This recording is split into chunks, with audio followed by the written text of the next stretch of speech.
Hello, beautiful people. Welcome to Bald Voldemort. In today's episode, we explore what if Harry was adopted by Dr. Fate and Hogwarts feared the Helmet of Nabu. Hit like, subscribe, and join our community of story lovers. Let's begin. Chapter 1, The Tower of Fate. The night it happened, the Helmet of Nabu screamed. Not aloud, it never made sound in any way a human throat could replicate. It screamed in frequencies that lived between heartbeats, in the space where old magic pressed against the membrane of the world and left bruises. Kent Nelson had been asleep for exactly 40 minutes, the first real sleep he'd managed in 3 days, when the helmet's cry yanked him upright in bed like a hand closing around his sternum. Inza didn't wake. She'd learned over 20 years of marriage to a man who wore a golden helmet and argued with the cosmic embodiment of order to sleep through almost anything. Kent pressed a kiss to her hair, pulled on his coat over his pajamas, a detail Nabu always found undignified and Kent always found quietly satisfying, and climbed the tower stairs to the chamber where the helmet rested on its pedestal. It was glowing. Not the cold, precise gold it usually threw across the stone walls. This was something warmer, something that reminded Kent of the color of a candle through a curtained window, of the particular quality of light in a house where someone was home. He stood in front of it for a long moment. "What are you showing me?" The answer wasn't words.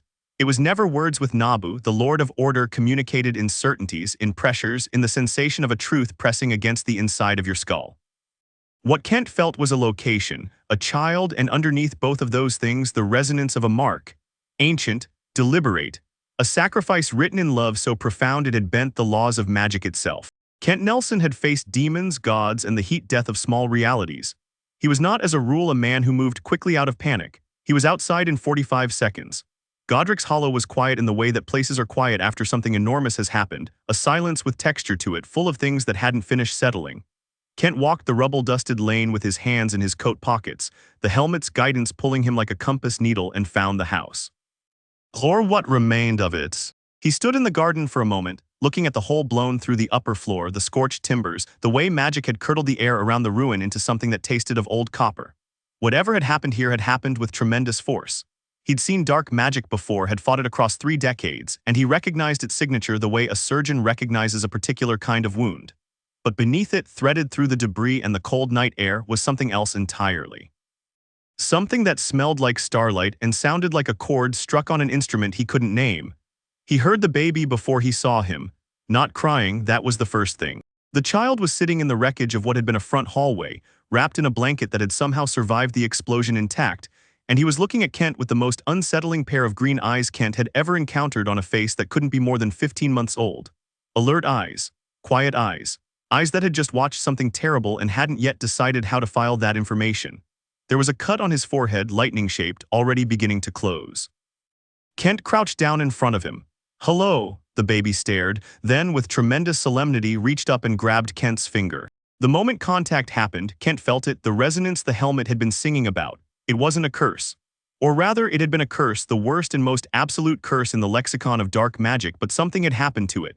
It had struck this child, and the love anchored in his skin, the sacrificial magic his mother had written into his very existence, had folded it back, reflected it. The curse had tried to end a life and instead had simply ended itself, and the scar it left behind was a kind of echo. The imprint of a magic so old and so pure that even Nabu, when Kent opened himself to the helmet's awareness, went briefly, reverently quiet. "What's your name?" Kent asked, which was a ridiculous thing to ask a 15-month-old, but the eyes looking at him seemed to deserve the respect of a direct question. The baby said, clearly and with apparent satisfaction. Harry," Kent said. He'd get the full name from Dumbledore eventually, pieced together the story. For now, the child was cold and the night was getting colder, and there was absolutely no question in Kent Nelson's mind about what happened next. He picked Harry up, settled him against his shoulder, and felt small fingers grip the collar of his coat with surprising authority. "You're going to have opinions about everything, aren't you?" Kent said. Harry grabbed a fistful of his hair. "Right," said Kent, "let's go home." Inza's reaction when Kent came through the tower door at 3 in the morning with an infant tucked under one arm and the expression of a man who had made an enormous decision and was only slightly terrified by it, was to look at the baby for a long moment, look at Kent, look at the baby again, and then go put the kettle on. When she came back with 2 cups of tea, she sat down across from him at the kitchen table where Harry was now investigating the grain of the wood with intense concentration, and she said, "Tell me everything." He did. She listened without interrupting, which was one of the many things Kent loved about Inza. She was a woman who understood the value of a complete picture before forming a response. When he'd finished, she was quiet for a moment. Nabu wants him, she said. It wasn't a question. Nabu is interested, Kent said carefully. That's different. Is it? I'm making it different. He met her eyes. He's a child, Inza. Whatever that scar means, whatever Nabu thinks his potential is, he's a child who just lost both his parents in one night. He needs a home, Inza said. She looked at Harry again, who had given up on the wood grain and was now looking up at her with those extraordinary green eyes. Something in her face softened in a way that Kent recognized. It was the same softening he'd felt in his own chest the moment the baby had grabbed his finger. Harry said ha again, apparently finding this an adequate contribution to the conversation. Inza reached out and offered him her finger. He took it immediately, with the same instinctive authority he'd shown in the ruins of Godric's Hollow. Harry Nelson, she said, trying it out. Then she looked at Kent over the child's head, and her expression was both tender and absolutely serious. Nabu doesn't raise him, we do, you make that clear. Already did, Kent said, and you'll fight him on it, every single day if I have to. Inza nodded once the way she nodded when something was decided. Then she looked back at Harry and said gently, hello, sweetheart, you're going to be all right. Harry, apparently satisfied with this assessment, let go of her finger, put his head down on the table and went to sleep. The years in the Tower of Fate did not pass the way years passed for ordinary children, but they were not cold or strange or lonely either. The tower was Kent and Inza's, and it had always been more home than fortress. Books stacked on every available surface, Inza's paintings on the walls between the arcane diagrams. The kitchen always smelling of whatever experiment she was running that week, culinary or alchemical. The results were equally unpredictable and generally edible.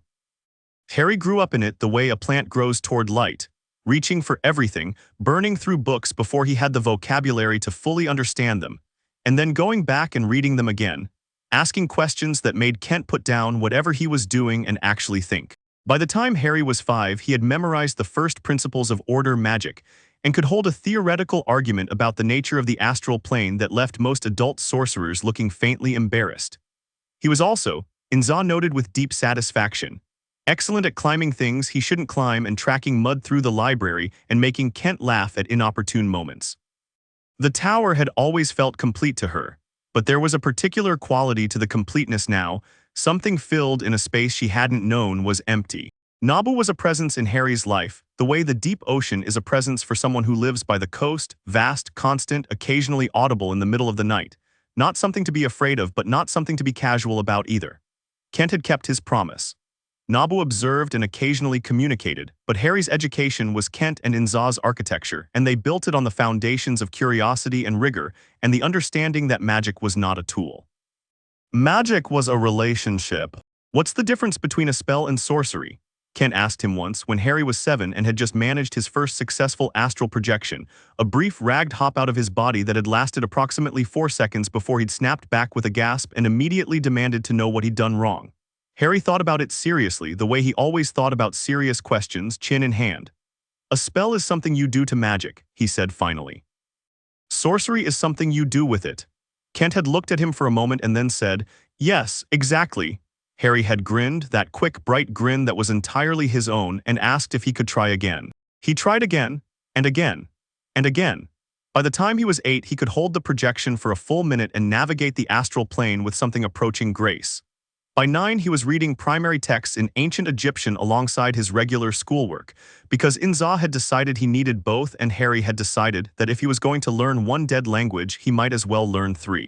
By 10, he was helping Kent with minor ritual work, not the heavy cosmic-scale operations that required the helmet, but the maintenance and mediation work that was part of Dr. Fate's quieter function in the world, the keeping of balances, the sealing of small breaches, the negotiation with minor entities who had wandered too far from their own planes. He was good at the negotiation work. Inza said it was because he listened better than most adults, which was true. Kent thought it was also because Harry had grown up understanding that something could be powerful and strange and still deserving of respect, which was a rarer quality than listening. The helmet he knew from the beginning. It sat in its chamber and Harry had been allowed to visit it freely from the time he could climb the stairs on his own. On the one condition Kent had stated once and never needed to repeat, he never touched it. Why? Harry had asked at age 4, staring up at the golden artifact with wide eyes. Because Nabu is in there, Kent had said, and Nabu would talk to you and you're not ready for that conversation yet. When will I be? I'll know, Kent said, and so will you. Harry had accepted this with the equanimity he brought to most things and had spent the next 6 years visiting the helmet regularly, sitting cross-legged on the floor in front of it, sometimes talking out loud, not to Nabu exactly but in the general direction of the chamber the way you might talk toward someone in the next room. Kent would sometimes stand in the doorway and listen. Harry talked about his lessons, about books he was reading, about a recurring dream he had of a woman with red hair and green eyes like his who smelled like cinnamon and spoke in a voice he couldn't remember when he woke up. The helmet never answered, but it always glowed a little warmer when Harry was in the room.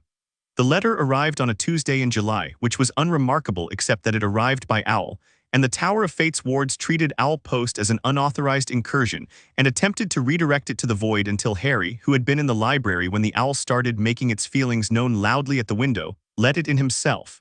He read the letter twice. Then he took it downstairs to the kitchen where Kent was making coffee, and Inza was reading a Muggle art magazine with the focused expression she got when she was thinking about repainting the dining room again. "I got a letter," Harry said. "From a place called Hogwarts School of Witchcraft and Wizardry. They want me to come in September." Kent went still in a way that was not his usual stillness. Inza turned a page of her magazine. "Can I?" Harry asked. "Sit down," Kent said. Harry sat down and waited while Kent poured his coffee, stood at the counter, appeared to have a brief internal argument with himself, and then turned around. "Let me see it." Harry gave it to him. Kent read it. His expression went through several things: recognition, something complicated, and then a careful settling into neutrality. He handed it to Inza, who read it and then folded it neatly and put it on the table. "You knew about this place," Harry said. It wasn't an accusation. Harry didn't tend toward accusations, he tended toward observations stated with such precision they made accusation redundant. "I know of it," Kent said. "Hogwarts is one of the oldest magical schools in the Western tradition. Founded by 4 sorcerers of significant power in the 10th century, it's where British witches and wizards learn their craft." He paused. "It's also the school you would have attended if your life had gone differently." The kitchen was quiet. Harry looked at the letter on the table. "My birth parents were British," he said. "Yes. And wizards." "Yes. And there's a world there that knows about me, about what happened when I was a baby." Kent sat down across from him. "Harry, I'm not upset," Harry said, and he wasn't. His voice was even curious, that quality he had of engaging with difficult information as data rather than catastrophe. "You told me my birth parents died when I was very young and that you found me after. I understood there were details you'd tell me when I was older." He looked at Kent directly. "I'm 11. "Is this the older?" Kent and Inza exchanged a look, one of those married for decades looks that contained an entire conversation in a fraction of a second. Then Kent said, "Yes, this is the older." He told Harry the full story then: Voldemort, Godric's Hollow, Lily's sacrifice, the scar. He told it plainly and without softening because Harry had never responded well to softening and because he deserved the plainness of it. Harry listened the way he always listened, completely still, his green eyes steady. When Kent finished, Harry was quiet for a moment. "So the scar is a magical record of what happened," he said, "in essence. And there are people in this magical Britain who think I defeated a dark wizard as a baby because of it. They call you the boy who lived." Harry's expression did something brief and complicated. "That's a terrible name." "It really is," Inza said. "Can I go?" Harry asked again. "I want to talk about—" "I'm not asking to leave," Harry said, and there was something very quiet and certain in the way he said it that made Kent's chest tight. "The tower is my home, you're my parents, I'm not. This doesn't change anything about that." He looked at the letter again. "But I'm 11 and there are 11-year-olds who are about to start learning magic for the first time, and I've been learning it my whole life. If I went—" He paused, thinking it through visibly. "I could learn things you can't teach me. Different traditions, different approaches. I could see what British wizardry is. I want to understand where I came from, even the parts that are complicated." And, Kent said, "Nabu has been unusually interested in the idea since the letter arrived, hasn't he?" Harry glanced up. "You felt that. I always feel it when he's communicating with you." "He's not communicating exactly," Harry said. "He's just present more than usual." He considered this. "He thinks I should go." "Nabu thinks many things," Kent said. "He's not usually wrong," Harry said, and there was affection in it. The affection of someone who has grown up in proximity to a vast and ancient intelligence, and found it irritating and invaluable in roughly equal measure. Kent looked at his son, this boy who had arrived in his arms in the ruins of a house in Godric's Hollow and had proceeded to quietly become the most extraordinary person Kent knew, and felt the old familiar pull between protection and trust. Every parent knew it. The particular version of it that involved cosmic entities and magical schools and a scar that had once absorbed the killing curse was less common, but the emotional architecture was the same. "There are conditions," Kent said.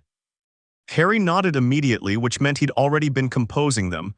You take the helmet. Harry blinked, that he hadn't expected.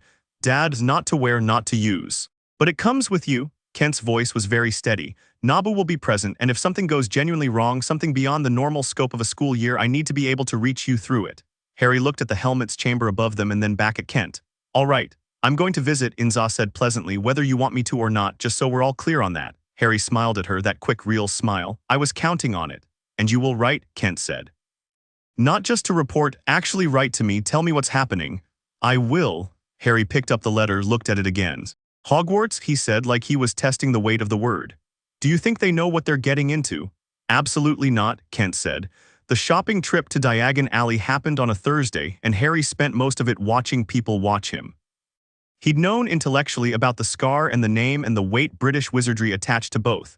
But the reality of it, the way witches and wizards would look up from conversations and go still. The children tugging their parents' sleeves. The shopkeeper at Flourish and Blots who had actually put down the book he was cataloging and stood up straighter when Harry walked in, was something different from knowledge. He didn't find it frightening. He found it deeply, genuinely strange. He found Ollivander strange in a different way, because Ollivander himself was the first wizard he'd encountered who seemed entirely unconcerned with the scar and entirely focused on what he was actually looking at, which appeared to be something internal and complex that Harry couldn't name. The wandmaker moved around him with the quick, precise movements of someone doing a calculation. And when Harry finally found his wand, holly and phoenix feather, 11 inches, pliant, Ollivander went quiet in the particular way people went quiet when they were thinking about things they weren't sure how to say. Curious, he said, very curious. The wand, Harry asked. The brother wand gave you that scar. Ollivander looked at him, and his pale eyes had the quality of someone seeing past the surface of things without making a performance of it. I remember every wand I have ever sold, Mr. Potter Nelson. The wand that chose you, its brother was used by the wizard who caused you to become so very famous. He paused. I wonder what that means for you, for him, if he returns. Harry thought about this carefully. Do you think it means we're connected? I think, Ollivander said, that magic has a sense of occasion. What it means, that is for you and the magic to work out between you. He put the box in a bag and handed it over. I expect great things from you, Mr. Potter Nelson. I'm not sure in which direction. That makes you more interesting than most. Harry thanked him and walked out into the alley and stood in the summer sunlight, turning his wand over in his fingers, feeling the warmth of it, that particular resonance between a wizard and the instrument tuned to their magic. He'd worked with Kent's wand once briefly, and it had felt like picking up someone else's instrument. Functional but slightly wrong. This felt like a key clicking into a lock he'd been carrying without knowing it. Put it away and went to find Inza, who was in a bookshop and showed no signs of leaving anytime soon. That night after dinner, he went to the helmet's chamber and sat on the floor. September, he said to the warm gold of it. The ambient light in the chamber shifted slightly, settling. I know you're interested, I just want you to know I'm going as myself, not as your, he paused, picking the word carefully.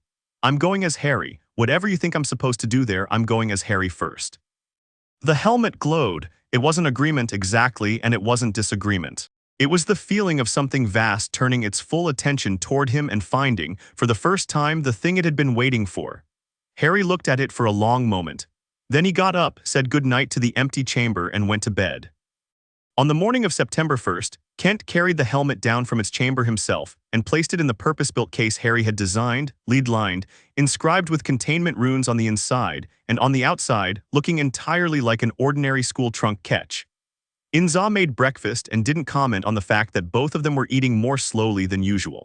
On the platform at King's Cross, the barrier to platform 9 3/4 was, to Harry, a fairly mild piece of charm work. He walked through it at a comfortable pace. Inza's hand on his shoulder, Kent at his side, and emerged into the steam and noise and organized chaos of September the 1st.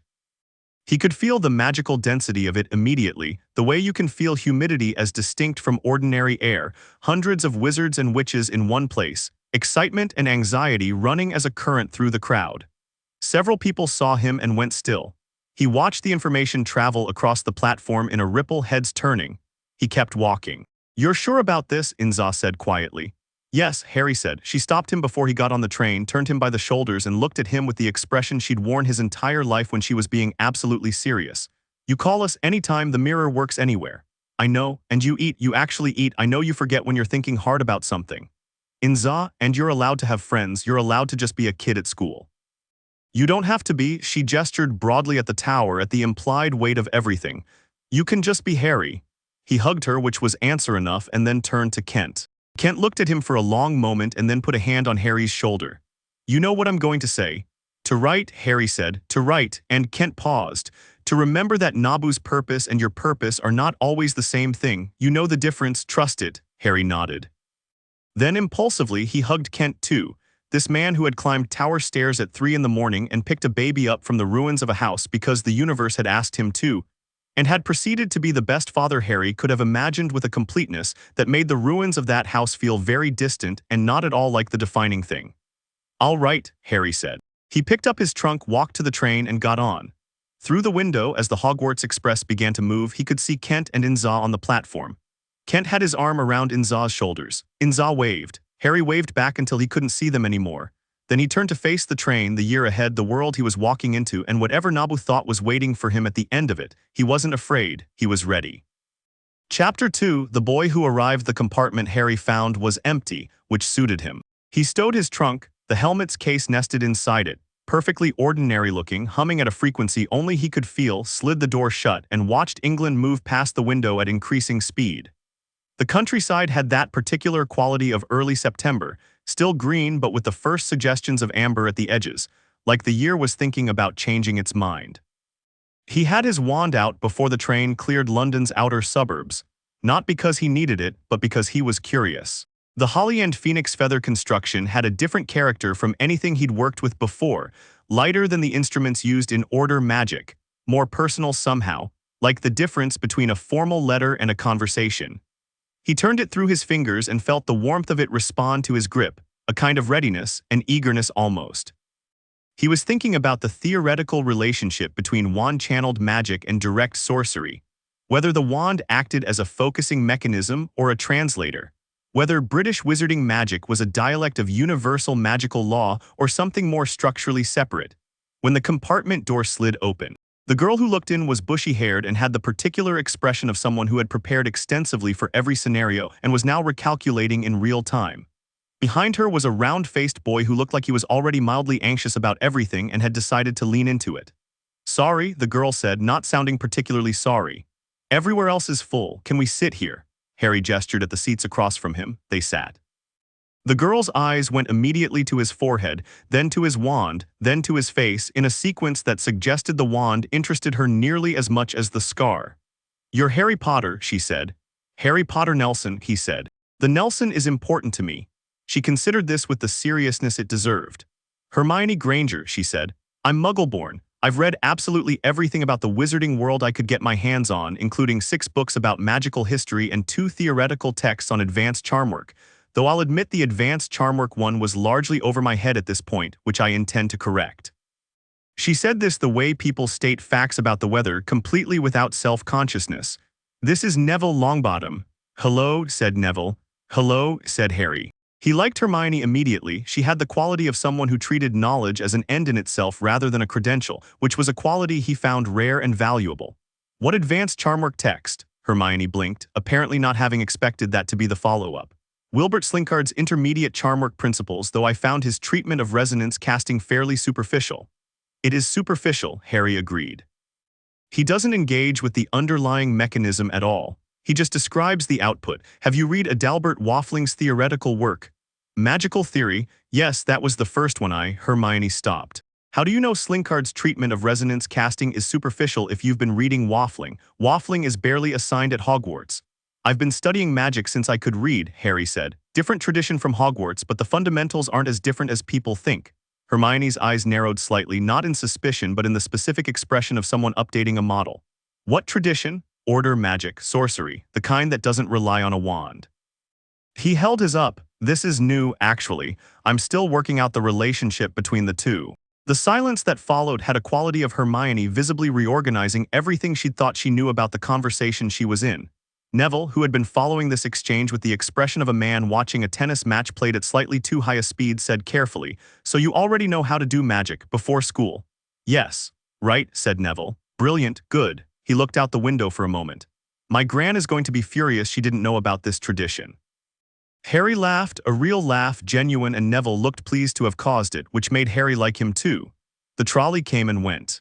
Ron Weasley appeared briefly in the doorway, took in the compartment's occupants, registered Harry's scar with wide eyes, and was simultaneously pulled away by twin brothers who seemed to have a prior claim on his presence and absolutely no interest in the scar whatsoever. They looked at Harry with bright, assessing expressions that suggested they were already calculating uses for him. Harry appreciated that. Draco Malfoy arrived just past Birmingham. He came with the two larger boys flanking him as a statement of position. Harry had encountered enough entities to recognize when something was announcing its presence before it spoke, and leaned in the doorway with the practiced ease of someone who had been taught to occupy space as a performance. "They're saying Harry Potter's on this train," Malfoy said. His eyes found Harry's scar with the efficiency of someone who'd been given a description. Then they moved to the scar's owner, and something in his expression flickered, a slight recalculation, because Harry was looking back at him with no particular expression at all, which was not the reaction the entrance had been designed to produce. "They're right," Harry said. Malfoy came into the compartment, his companions settling in the doorway. He was blonde, pale, with good cheekbones and the kind of confidence that has been cultivated rather than grown, which Harry recognized as a different thing from actual confidence. He extended his hand with the air of someone bestowing something. "Draco Malfoy." Harry looked at the hand. He wasn't being rude, he was genuinely thinking, and people who knew him knew that the thinking was visible, which Malfoy didn't know yet. "Malfoy," Harry said. "Old French, bad faith." Malfoy's hand didn't quite drop, but it moved through a brief uncertainty. "Excuse me, the etymology mauvaise foi, bad faith," it became an anglicized surname. Harry shook the offered hand briefly, a courtesy rather than a statement. "I looked up the prominent wizarding families before I came." "Your family has a long history." "We do," Malfoy said, recovering. "The Malfoys have always been aligned with power," Harry said. "Whatever direction it was moving.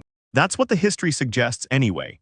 He said it without malice, exactly the way he'd have stated the Slinkard observation as a thing that was simply true and worth knowing. "It's not a criticism, power is worth understanding. I'm more interested in what you think about it than what your family's history says." Malfoy stared at him. This was clearly not how this conversation was supposed to go.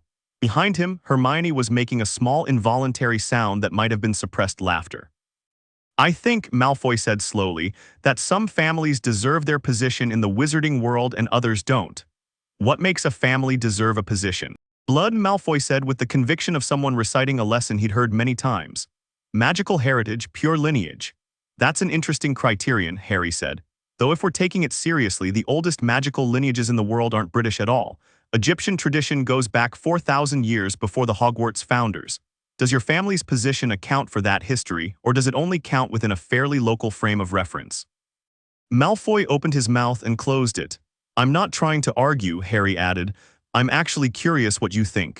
Because the pureblood argument is usually made as though magical Britain is the entirety of the magical world, and it isn't, so I'm wondering if there's a more sophisticated version of it you're working from." There was a long pause. Neville was looking at the window with an expression of tremendous focused neutrality. Hermione had apparently found something very interesting in her hands. Malfoy said stiffly, "I'll speak to you at Hogwarts."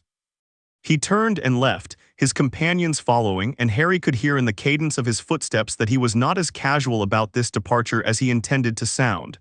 "You did that on purpose," Hermione said. "I was being genuine," Harry said, "which is sometimes the more disruptive thing to do." Hermione looked at him for a long moment and then said, "I think you might be the most interesting person I'm going to meet at this school." "You haven't met everyone yet," Harry said. "I know," she said, "but I have good predictive instincts." Hogwarts, when the boats came around the bend and the castle resolved out of the evening sky above the lake, was, Harry would have been dishonest to deny it, genuinely, breathtakingly beautiful. He'd seen the Tower of Fate do extraordinary things with stone and magic, had stood in the presence of artifacts that bent the laws of reality. But there was something about Hogwarts that was different. The tower was a focal point, a place where power concentrated. Hogwarts was a place where magic had been lived in for 1,000 years, and the difference was the difference between a reservoir and a river. He could feel the castle's ambient magic from the lake, old, layered, warm in the way places are warm when generations of people have loved them. His boat had Hermione, Neville, and a small girl named Susan Bones who spent the crossing in a state of amazed silence, and then said, stepping onto the bank, "I've been told about this my whole life and it's still not what I expected," which Harry thought was the correct response. Inside the Great Hall before the sorting, while the first years clustered and whispered and tried not to look too nervous, Harry stood and watched the enchanted ceiling, the evening sky reproduced with tremendous skill, stars just beginning to appear above the deep blue, and felt the castle become more real with each breath he took. There was an intelligence to it, not Nabu's focused cosmic awareness, but something gentler, something accumulated. Hogwarts paid attention. He could feel it noticing him back. He also felt at the high table the precise moment that Albus Dumbledore looked at him. It was distinctive. The quality of a very powerful wizard's attention was different from ordinary notice, and Dumbledore was considerably more than an ordinary wizard. Harry looked up and found the headmaster already looking, blue eyes behind half-moon spectacles. Old eyes, brilliant eyes. And behind the twinkle that everyone apparently saw, something more careful, a man reading a situation he hadn't fully anticipated. Harry nodded at him politely, the way Kent had taught him to acknowledge power without deferring to it unnecessarily. Dumbledore's eyebrows rose fractionally, and he nodded back. The Sorting Hat's song was long and earnest and suggested a personality that had had 1,000 years to develop strong opinions. When it was placed on Harry's head, still warm from the previous student, he heard it not aloud, which he'd known to expect, but in the specific internal key of something reaching into your mind and doing it confidently. "Oh," said the hat. "Well, this is new, is it?" Harry thought back, conversational. "Usually they're nervous. You're cataloging my magical structure." "You're fascinating," Harry said honestly. "A constructed personality living in an object. The enchantment work is remarkable. The original casters were better than their contemporary reputation suggests." The hat made a sound that Harry chose to interpret as the mental equivalent of sitting up straighter. "You're a student of order magic. Among other things, I can feel Nabu in you, not in you, around you, like a shadow at a slight angle from where the light is. That's the most accurate description I've heard, and yet the hat said you're quite distinctly yourself, which makes this interesting." A pause. "Ravenclaw would have you, the mind is extraordinary, but you're not primarily a thinker, are you? You're a practitioner. You don't learn in order to know, you learn in order to do." "Both," Harry said. "The knowing and the doing aren't separable." "Gryffindor then," the hat said with something that felt like satisfaction. "Not because of courage, though you have it, because you act from yourself. Whatever Nabu wants, whatever history has written on your forehead, you are going to do the thing you decide to do. That's lion work. A beat. Also, you just reverse-engineered 300 years of enchantment construction in 90 seconds, which would drive the Ravenclaws to distraction. Was that the deciding factor?" "It was a contributing factor," the hat said, and then shouted for the hall. "Gryffindor." The cheer from the Gryffindor table had barely faded when Harry became aware that the ripple of his name was moving across the hall in a different key than it had moved on the platform. There, it had been recognition and history. Here it was something more present, more interested. He walked to the Gryffindor table and sat down, and Percy Weasley, who was already presenting himself as the table's relevant authority on everything, leaned forward with the expression of a man about to deliver significant information. "You'll want to know," Percy said, "that Gryffindor is the house of the greatest. Wizards and witches," Harry said. "Yes. Godric Gryffindor was one of the 4 founders, and the Gryffindor house values courage over caution. I read the school history." He paused. "You're a prefect, Percy Weasley. Your brothers Fred and George are in their 3rd year, you have a first-year brother named Ron, and your family is, from what I can find in the historical record, one of the oldest true wizarding families in Britain. The Weasleys appear in the genealogical texts going back to the medieval period."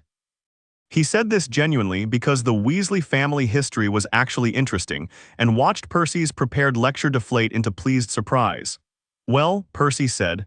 "Yes, exactly." Hermione arrived at the table, Gryffindor as well, which Harry had half expected, and dropped into the seat beside him with the expression of someone who had just had a very efficient few minutes.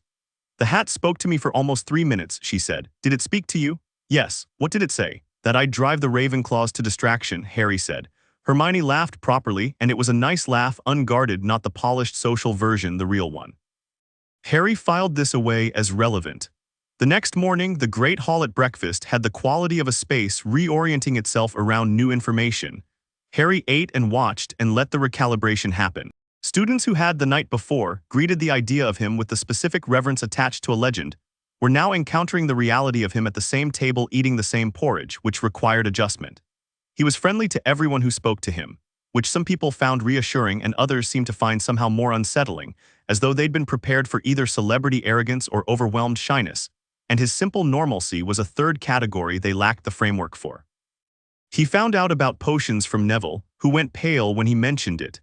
He found out about defense against the dark arts from Hermione, who had read every assigned text 3 times. He found out about Professor Snape from both of them simultaneously, in slightly different keys, Neville's being primarily fear and Hermione's being primarily fascination with a significant layer of wariness.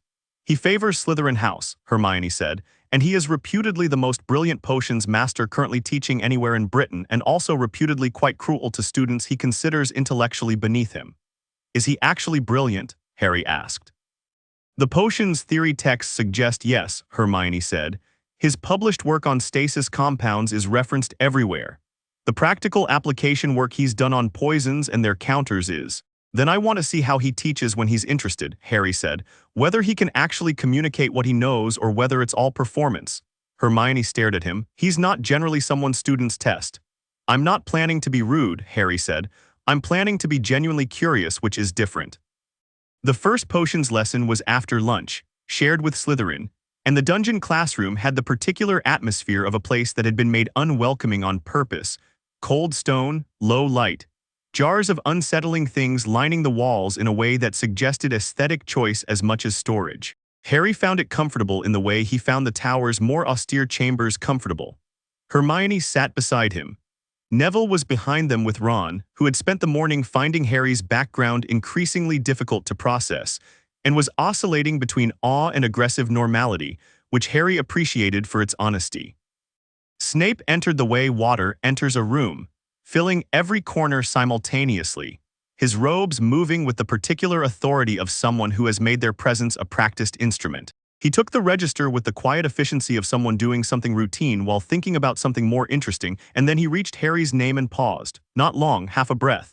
Potter Nelson, he said, and the name came out with the specific quality of someone tasting something unexpected. His black eyes settled on Harry across the classroom, flat and measuring. Our famous resident, Professor Snape, Harry said, the measuring look sharpened slightly. He'd evidently expected either a flinch or a glare, and had gotten neither, just his own name, returned with complete equanimity. He moved on through the register, began his introductory speech, the one Harry suspected that had been delivered many times. I can teach you to bewitch the mind and ensnare the senses, and it was, Harry noted, genuinely well crafted. The contempt for wand-waving was interesting philosophically. Then the questions started, and Harry felt the shape of what Snape was doing, picking students at random, asking things they wouldn't have been expected to know yet, establishing hierarchy through humiliation. It was, as a teaching methodology, deeply inefficient, and watching Neville's face go through several shades of distress confirmed that for Harry in a way that made something quiet and firm solidify in his chest. Potter Nelson, Snape said, tell me, what would I get if I added powdered root of asphodel to an infusion of wormwood? Harry had, in fact, read extensively about potions. Not for school, because the alchemical principles underpinning potions theory were adjacent to work Kent did, and Harry had found them interesting as a branch of applied magical chemistry. He'd read Libadius Borage. He'd read Severus Snape's own published work, which was the specific reason he'd recognized the name. Draft of Living Death, Harry said, a powerful sleeping potion, though the interesting question isn't the product, it's why those two particular ingredients interact the way they do. Asphodel belongs to the lily family with lunar resonance associations going back to the classical tradition. Wormwood is solar. The draft works because you're creating a magical tension between those resonances, a suspension between states. It's essentially an argument between two principles that produces stasis rather than resolution. He paused. Your published work on stasis compounds treats it as a chemical process, which it is, but I think the magical resonance dimension is underexplored in the existing literature. I was actually hoping you might teach that angle. The classroom had gone the kind of quiet that has texture. Snape was looking at Harry with an expression that was almost impossible to read. It had started as surprise and then moved through several rapid transitions into something more controlled and more complicated. Where, Snape said in a voice that was very even, did you read my published work? Kent Nelson gave me access to the Journal of Alchemical Advancement, Harry said. You've published 7 papers. The one on slow-acting paralytic compounds is the most technically impressive, though I thought the conclusion undersold the theoretical implications. Snape looked at him for a long moment. You are 11 years old, Snape said. Yes, Harry said. I've been studying magic seriously for 6 years, so I'm behind where I'd like to be, but the theoretical foundations are solid. He met Snape's eyes directly. I'd like to learn potions properly, not just the recipes, the underlying principles. I assume that's what you actually want to teach when the students are worth teaching. He said it without challenge, just honestly the way he always said things. But the implication was clear, I am worth teaching. Am you going to? The silence extended another 3 seconds. Then Snape turned away, moving to the board with his robes sweeping in that deliberate way. The Bezoar, he said, and his voice had a different quality than it had at the start of the lesson, still precise, still cold, but with a slight edge of something that in another person Harry might have called engagement. A stone found in the stomach of a goat. It will save you from most poisons. Tell me why, Potter Nelson, not just the fact. Goats are browsers, Harry said, settling forward. They consume plants with alkaloid content that would kill most mammals.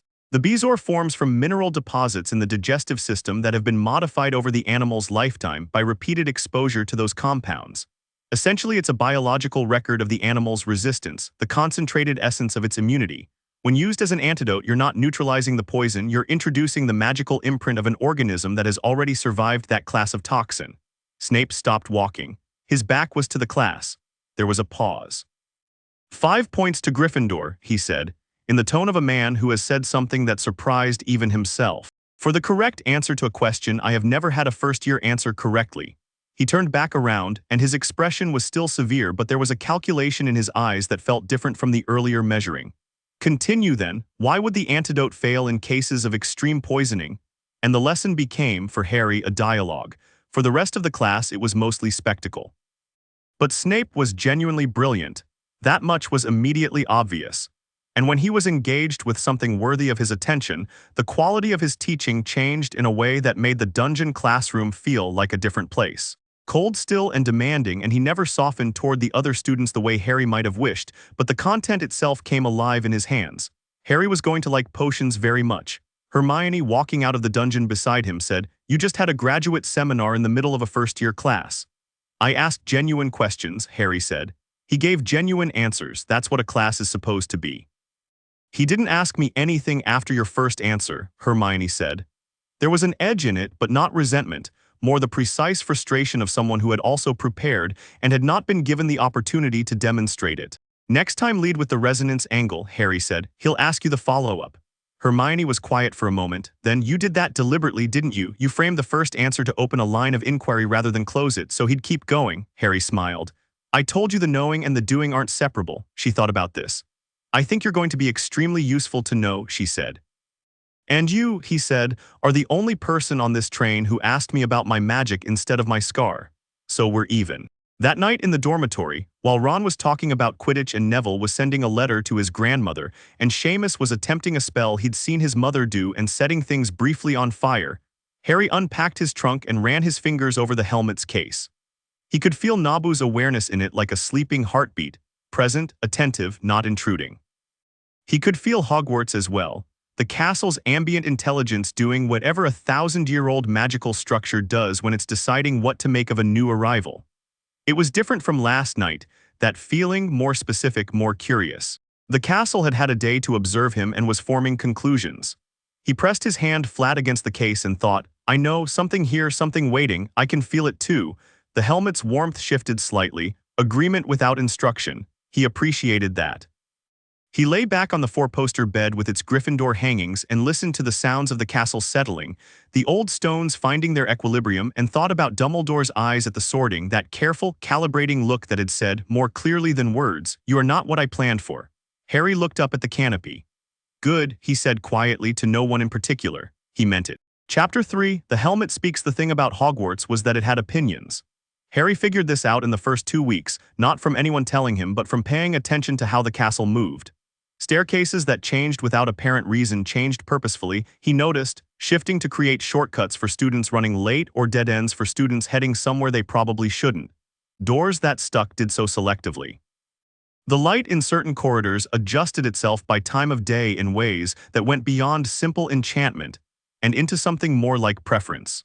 Hogwarts was paying attention, and it had been paying attention to him specifically since the moment he'd walked in. He was thinking about this on a Friday morning in mid-September, sitting cross-legged on his bed before the other boys were awake, the helmet's case open beside him. Not touching the helmet, just working in proximity to it the way Kent had taught him, using it as an anchor for the particular quality of awareness that order magic required. The ambient magic of the castle and the focused awareness of Nabu made an interesting chord together, strange harmonics. "You feel it too," he said quietly to the helmet. "Whatever Dumbledore has hidden in the third-floor corridor. It's not just the corridor, it's the thing inside it. The castle is holding its breath around that whole wing." The helmet's warmth intensified briefly, not confirmation but attention. "Yes, continue. Ron rolled over in his bed, still asleep, and muttered something about brooms. Harry smiled and closed the case. The other thing he'd been thinking about was what the helmet was doing to Hogwarts. He'd noticed it first in his second week, a subtle shifting in the castle's ambient magical field whenever he was working. The kind of shift that happens when a very large, very old magical object is in the presence of a very large, very old institutional enchantment, and they're both trying to figure out what the other is. Hogwarts had absorbed many powerful artifacts over its thousand-year life, but the Helmet of Nabu was categorically different. It didn't belong to any magical tradition the castle recognized. Its resonance was older and stranger than anything in the British magical heritage, and the castle was responding to it the way a deep lake responds to something dropped in from a great height, ripples moving outward from wherever Harry happened to be, affecting the ambient enchantments in his vicinity in ways that were subtle but visible to anyone looking. Peeves had stopped entering the Gryffindor common room entirely since Harry's arrival, which everyone attributed to coincidence. The portraits near Gryffindor Tower had become unusually communicative, stopping Harry in corridors to share unsolicited opinions and historical observations that ranged from mildly interesting to genuinely invaluable.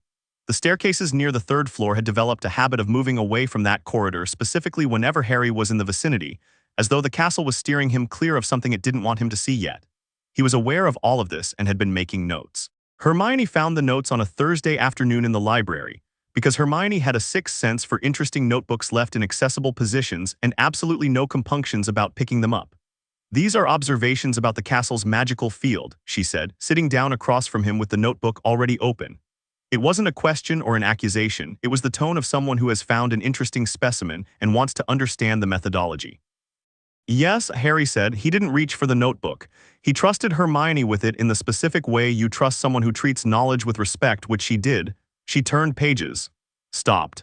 "You've mapped the third floor anomaly." "Partially. I can feel the edges of it but not the interior. Whatever is in there, the castle's enchantments and the object's own field are interacting in a way that creates a kind of magical static. Hard to get a clean reading." "The door is locked," Hermione said. "Dumbledore warned us in the welcoming speech. Dumbledore told us a very slow and painful death awaited anyone who went through that door," Harry said. "Which is not the same as telling us what's in there. Slow and painful is an emotional deterrent. It doesn't tell you about the actual mechanism. And you need to know the mechanism," Hermione said. "I need to understand what it is so I know whether it's something I should be concerned about." He paused. "There's something there, Hermione, not just an object, something living. I can feel it from 3 floors away on a clear day." She looked at him carefully. "Something living, like an animal, like an intelligence." He picked up his quill, added a line to his current page, "Not a human one, older. And whatever Dumbledore has set up to guard it, the enchantments are remarkably strong. Layered. Several different magical signatures, which means it took multiple people to set them up." Hermione was quiet for a moment with the particular quality of someone weighing loyalty to the rules against loyalty to intellectual honesty. Intellectual honesty won as it generally did with her. The restricted books section has texts on magical guardian constructs, advanced magical creature theory as well. I could potentially justify a request to Professor McGonagall for access on academic grounds. Or, said a voice behind them, "You could just ask me directly." Harry turned. Neville was standing at the end of the shelf with 3 books under his arm, and an expression that walked an interesting line between embarrassed and determined. He sat down in the empty chair, put his books on the table with slightly more force than was strictly necessary, and said, "I've been listening for 5 minutes, sorry, but I know about the thing in the third floor corridor." "You know what it is?" Hermione said. "Not exactly, but my gran knows Dumbledore and she mentioned something before I came to school. She said he'd taken something into Hogwarts for safekeeping. Something important." Neville paused. "She mentioned Nicholas Flamel." The name landed with weight. Harry set down his quill. Hermione inhaled very slightly. "The alchemist," Harry said. "Yes, Gran said whatever Dumbledore has up there, it belongs to him." Harry thought about this carefully. Nicholas Flamel. Alchemist, approximately 665 years old, creator of the only successfully produced Philosopher's Stone in recorded history. He knew about Flamel the way he knew about most things, thoroughly, with interest in the mechanisms rather than the legend. The Philosopher's Stone was at its theoretical core a perfect harmonic resolver between fundamental magical principles, the ultimate alchemical achievement, worth protecting. Worth stealing to the right kind of person. "Someone's going to try for it," Harry said. "That's a significant leap from," Hermione started. "Is it?" Harry said. "Dumbledore moves it here specifically, reinforces the guard with multiple powerful enchantments. Something or someone spooked him badly enough to take it out of Gringotts because Neville, I'm guessing it was in Gringotts before." Neville blinked. How did you? Because a vault at Gringotts is the obvious place for something that valuable. If he moved it, someone tried or was about to try there first. Harry looked at his notes. Which means whoever it is knows it's here now, or will figure it out. He tapped his quill against the page. The question is who? They sat with that for a moment. I think, Hermione said slowly, we should be more careful about who we discuss this with. Agreed, Harry said, and I think I need to talk to Dumbledore. He went the next morning. The stone gargoyle outside Dumbledore's office jumped aside with more speed than seemed strictly necessary when Harry approached it, which he thought might be the castle's doing, smoothing his path with what felt like encouragement. The spiral staircase carried him up and he knocked at the door, and Albus Dumbledore said, "Come in, please," in the voice of a man who had been expecting this. The office was extraordinary, not in the sense of overwhelming magic, though magic was present throughout, but in the sense of accumulated intention. Hundreds of portraits of previous headmasters lined the walls, most of them pretending to be asleep with varying degrees of conviction. Instruments that measured things Harry didn't fully have names for turned and clicked and hummed on every surface. And behind the enormous desk, Albus Dumbledore sat with his half-moon spectacles and his silver beard and his eyes like blue flame behind glass, and looked at Harry with the specific quality of someone who has prepared carefully for a conversation they're not entirely sure they can control. Harry sat down without being asked, which he thought was fair given the circumstances. Harry, Dumbledore said. Professor, Harry looked around the office once, cataloging, and then back at the man across the desk. Thank you for seeing me. I confess, Dumbledore said, that I am seeing you rather later than I intended to. I had planned to speak with you before the term began. Certain things occupied my attention, and by the time I looked up, you had already settled in rather thoroughly. His tone was warm and measured, the way a man's tone is warm and measured when he is keeping it that way on purpose. I understand you've been learning magic of a rather unusual variety. Kent Nelson taught me, Harry said. He found me the night of, he paused briefly, after Godric's Hollow. Yes, Dumbledore's expression changed slightly. I had intended to place you with your aunt's family. I had arranged certain protections, blood wards, Harry said, based on Lily Potter's sacrifice, a powerful piece of magic built on the principle of family blood as a proxy for the original protection. He paused. Kent told me about it. The theory is sound. The execution would have required me to call that house home. A small pause. Kent Nelson's Tower of Fate is home. I don't think the ward would have held. Dumbledore looked at him with an expression that was working hard to remain pleasant. You have thought about this. I've had 10 years, Harry said without accusation, because it genuinely wasn't an accusation. He didn't resent Dumbledore's plan, he simply hadn't needed it. I wanted you to know that I understand the intention and I don't have feelings about it that need to be worked through. Kent and Inza are my parents. What you planned was generous. A pause. You are, Dumbledore said slowly, quite unlike what I expected. What did you expect? Dumbledore smiled slightly. A child, he said. Which you are, but a child in the way that children are, uncertain, in need of guidance, open to, he stopped himself. Open to being shaped, Harry said, not unkindly. The silence was brief and very expressive. I'm not going to be an instrument, Harry said. I understand why you'd want something to work with against Voldemort, the prophecy, the scar, the symbolic weight of the boy who lived. I understand the strategy of it, but I'm a person, not a piece on a board. He held Dumbledore's gaze steadily. I think you're a good man. I think you've been protecting a lot of people for a very long time under considerable pressure. I think your methods and my existence are going to create friction. I'd rather we were honest about that than not. The portraits on the walls had, he noticed, entirely stopped pretending to sleep. Dumbledore sat back in his chair and looked at Harry for a long moment with an expression that had moved past controlled warmth into something more genuine, something with surprise in it, and underneath the surprise, a cautious thread of something that might eventually become respect. You are 11 years old, Dumbledore said, and it came out with a quality that was less disbelief than wonder, the faintest edge of it. You're the second person who said that to me this week, Harry said. Snape said it too. And what did you tell him? That I've been studying for 6 years, so I'm behind where I'd like to be. Harry paused. He gave me 5 points and then conducted the most interesting potions lesson I've had so far. I think underneath the performance he genuinely likes teaching. Dumbledore blinked. Then, to his apparent credit, he laughed, a real one surprised out of him that reached his eyes. Severus will be furious you noticed that, he said. He settled back with an air of someone choosing to adjust their approach entirely, and Harry respected the fluidity of it. The man was brilliant enough to pivot when the situation required. Tell me about the helmet. That's why I'm here, Harry said. He leaned forward. I brought it because it's the anchor of my practice and because Kent needs to be able to reach me through it in an emergency. Nabu's presence in it is contained, aware but contained, but it's been interacting with the castle's ambient magic in ways I can't fully predict, and I thought you should know. Interacting, Dumbledore said. Can you describe Hogwarts as a conscious architecture? Harry said. You know that. The founders built something that accumulated intelligence over 1,000 years. It has preferences, it responds. The Helmet of Nabu carries Nabu, who is a Lord of Order, a cosmic intelligence of a different category than anything the castle has encountered before. They're communicating. Dumbledore was very still. Communicating. Like two very different languages trying to find a shared vocabulary. It's been subtle so far, but it will become more pronounced the longer the helmet is here. He paused. I don't think it's dangerous. Actually, I think the castle is benefiting. Whatever is on the third floor, the castle's protective instincts around it have sharpened significantly since I arrived. Dumbledore's hands, which had been folded on the desk, became slightly more folded. The third floor, he said, in a voice that had become very measured again. There's something alive in there, Harry said. Large, ancient. Multi-headed, I think, from the way the magical field distributes, a guardian construct. He watched Dumbledore's expression with interest. It's not the only guardian, there are more different magical signatures, at least 5, maybe 6 different people's work, all of it very good. He paused. All of it designed for someone who doesn't know what they're facing. And you, Dumbledore said carefully, know what you're facing. Not fully, Harry said honestly. But I can read the architecture of what's been built. It's designed to deter a specific threat, someone skilled but not operating at full power. Someone who would find the obstacles genuinely challenging. He met Dumbledore's eyes. Who are you expecting? The pause that followed was the longest in their conversation so far. I am not, Dumbledore said, currently in a position to answer that question with the fullness it deserves. All right, Harry said. He didn't push.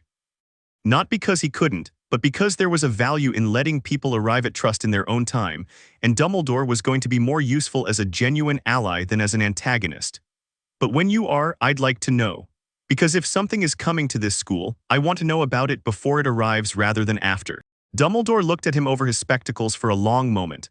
You came here to tell me about the helmet, he said slowly, to warn me about the interaction with the castle's magic. You didn't have to do that. No, Harry agreed. You could have used the knowledge you've gathered for any number of purposes without involving me at all. Yes, why didn't you? Harry thought about it for a moment genuinely. Because the school is full of children, he said finally. And you've spent a long time trying to protect them. We might have different methods and different ideas about how this year should go, but we want the same thing in the end. He stood up. And because Kent taught me that the most efficient thing is almost always to be direct with the people who matter. Dumbledore stood as well reflexively, the courtesy of someone acknowledging something. He sounds like a remarkable man. He is, Harry said. He's also going to write to you. He wanted to do it before term started, but Inza was repainting the dining room and things got complicated. He smiled briefly. Don't be alarmed by the letter. He just wants to know you're keeping an eye on things. I have been keeping an eye on things for 50 years, Dumbledore said, with the mild affrontedness of someone who has never needed to be told this. Good, Harry said. We should be fine. He moved toward the door then stopped. One more thing, Professor Quirrell. Dumbledore went very still. He's afraid, Harry said. Not of the students, not of teaching. It's a deeper fear, the kind that gets into the bones. I've felt it in the corridors near him. He smells of fear and he smells of something underneath the fear that doesn't fit. He turned back to look at Dumbledore. I don't know yet what it is, but I think you should look at him more closely than you have been. Well, he left. In the corridor below, walking back toward the tower staircases, he felt the castle shift slightly around him, something that might have been the magical equivalent of approval or at least of acknowledgement.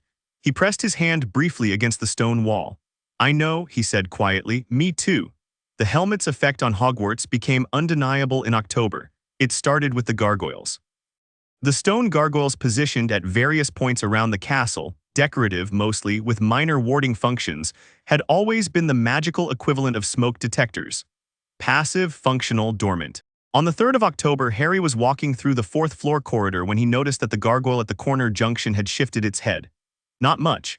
A few degrees, but enough that it was now facing the direction of the 3rd floor corridor rather than the junction it was supposed to watch. He stopped and looked at it.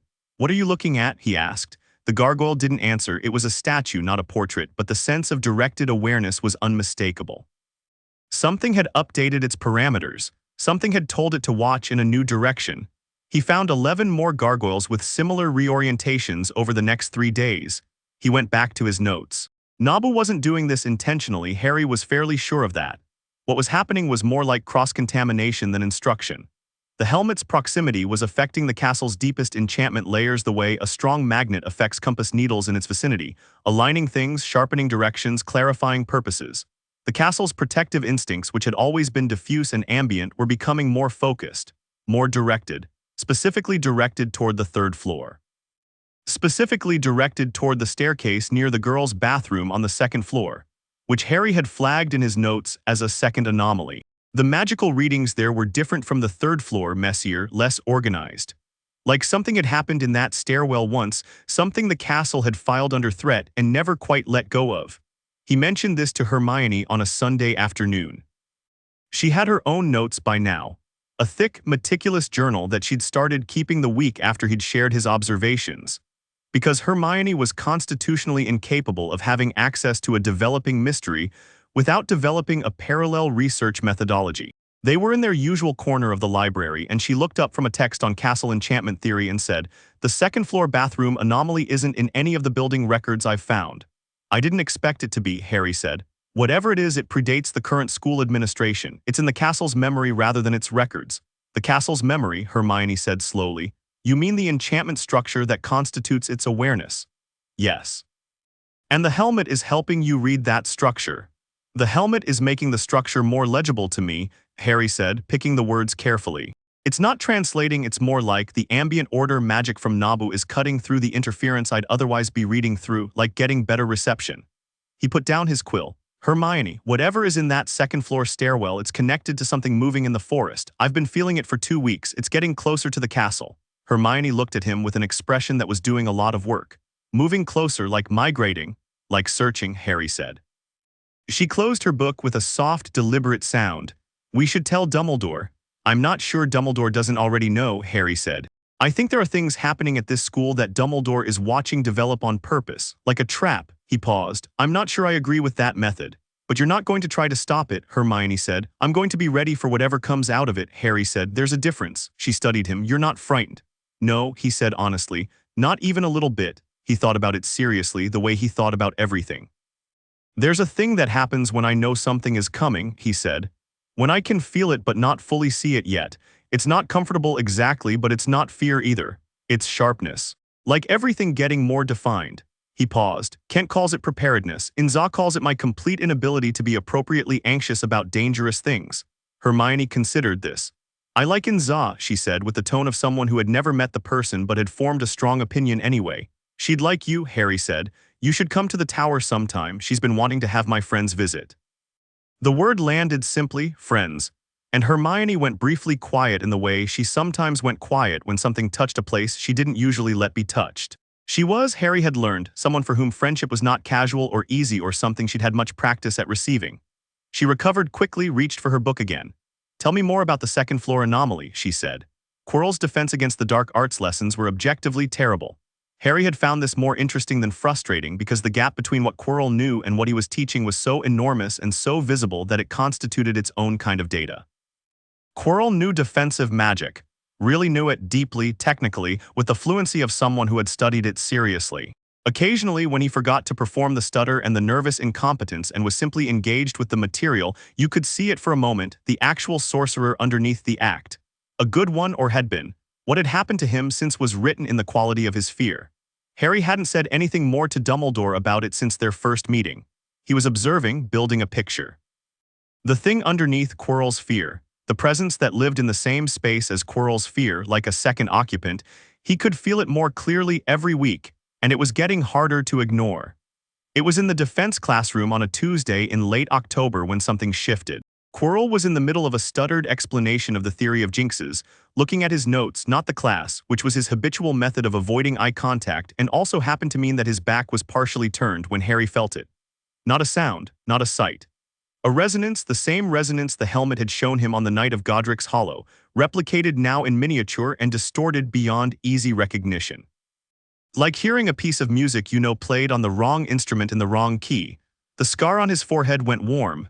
Harry went very still. Quirrell turned from his notes and his eyes, for just a moment, moved to Harry with a quality that had nothing to do with teaching.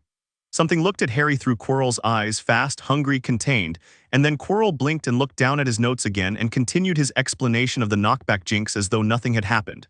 Harry sat with the warmth in his scar and the information it represented and thought with enormous clarity. So that's what you are. After class in the corridor, Hermione fell into step beside him and said very quietly, "Your scar, are you all right?" "Yes," Harry said, "I'm fine." He glanced at her. "You noticed." You went completely still for 30 seconds in the middle of a lesson. You never do that. He looked back toward the defense classroom. Quirrell was still inside, door closed. The warmth in his scar had faded, but the information it had given him remained clear and precise and important. I need to write to Kent tonight, he said. Hermione looked at him. Harry. I'm fine, he said again, and he wasn't frightened, he wasn't shaken. He was operating in that state of sharpness that Inza had named his inability to be appropriately anxious. I just know what's in the third-floor corridor now, and I know why it's there. He started walking again, pace easy. And I know who sent Quirrell. Hermione caught up with him in 2 quick steps. Who? He looked at her sideways. His expression was calm and certain and entirely unhurried. Voldemort, he said, the way you'd say the weather. Hermione exhaled sharply. He's been in this building since September, Harry said, and he's been watching me since my first defense lesson. He paused. I think he's been looking for me for a long time. He just finally found me. They walked in silence for a moment. And Hermione asked. Harry's mouth curved slightly. And now I know where he is, he said, which means the information advantage just changed directions. The castle shifted around them, subtle, almost fond. The light in the corridor ahead brightened slightly, the way light brightens when a cloud passes. Harry Nelson walked toward the great hall for dinner, his thoughts precise and ordered and completely unafraid, and Hogwarts, enormous and ancient and paying full attention, seemed for a moment to walk with him. Chapter 4. Order and Chaos. The troll got into Hogwarts on Halloween. Harry knew something was wrong before the feast started. He'd been feeling it since noon, a pressure change in the castle's ambient magic, the same way you feel a storm front before the clouds arrive.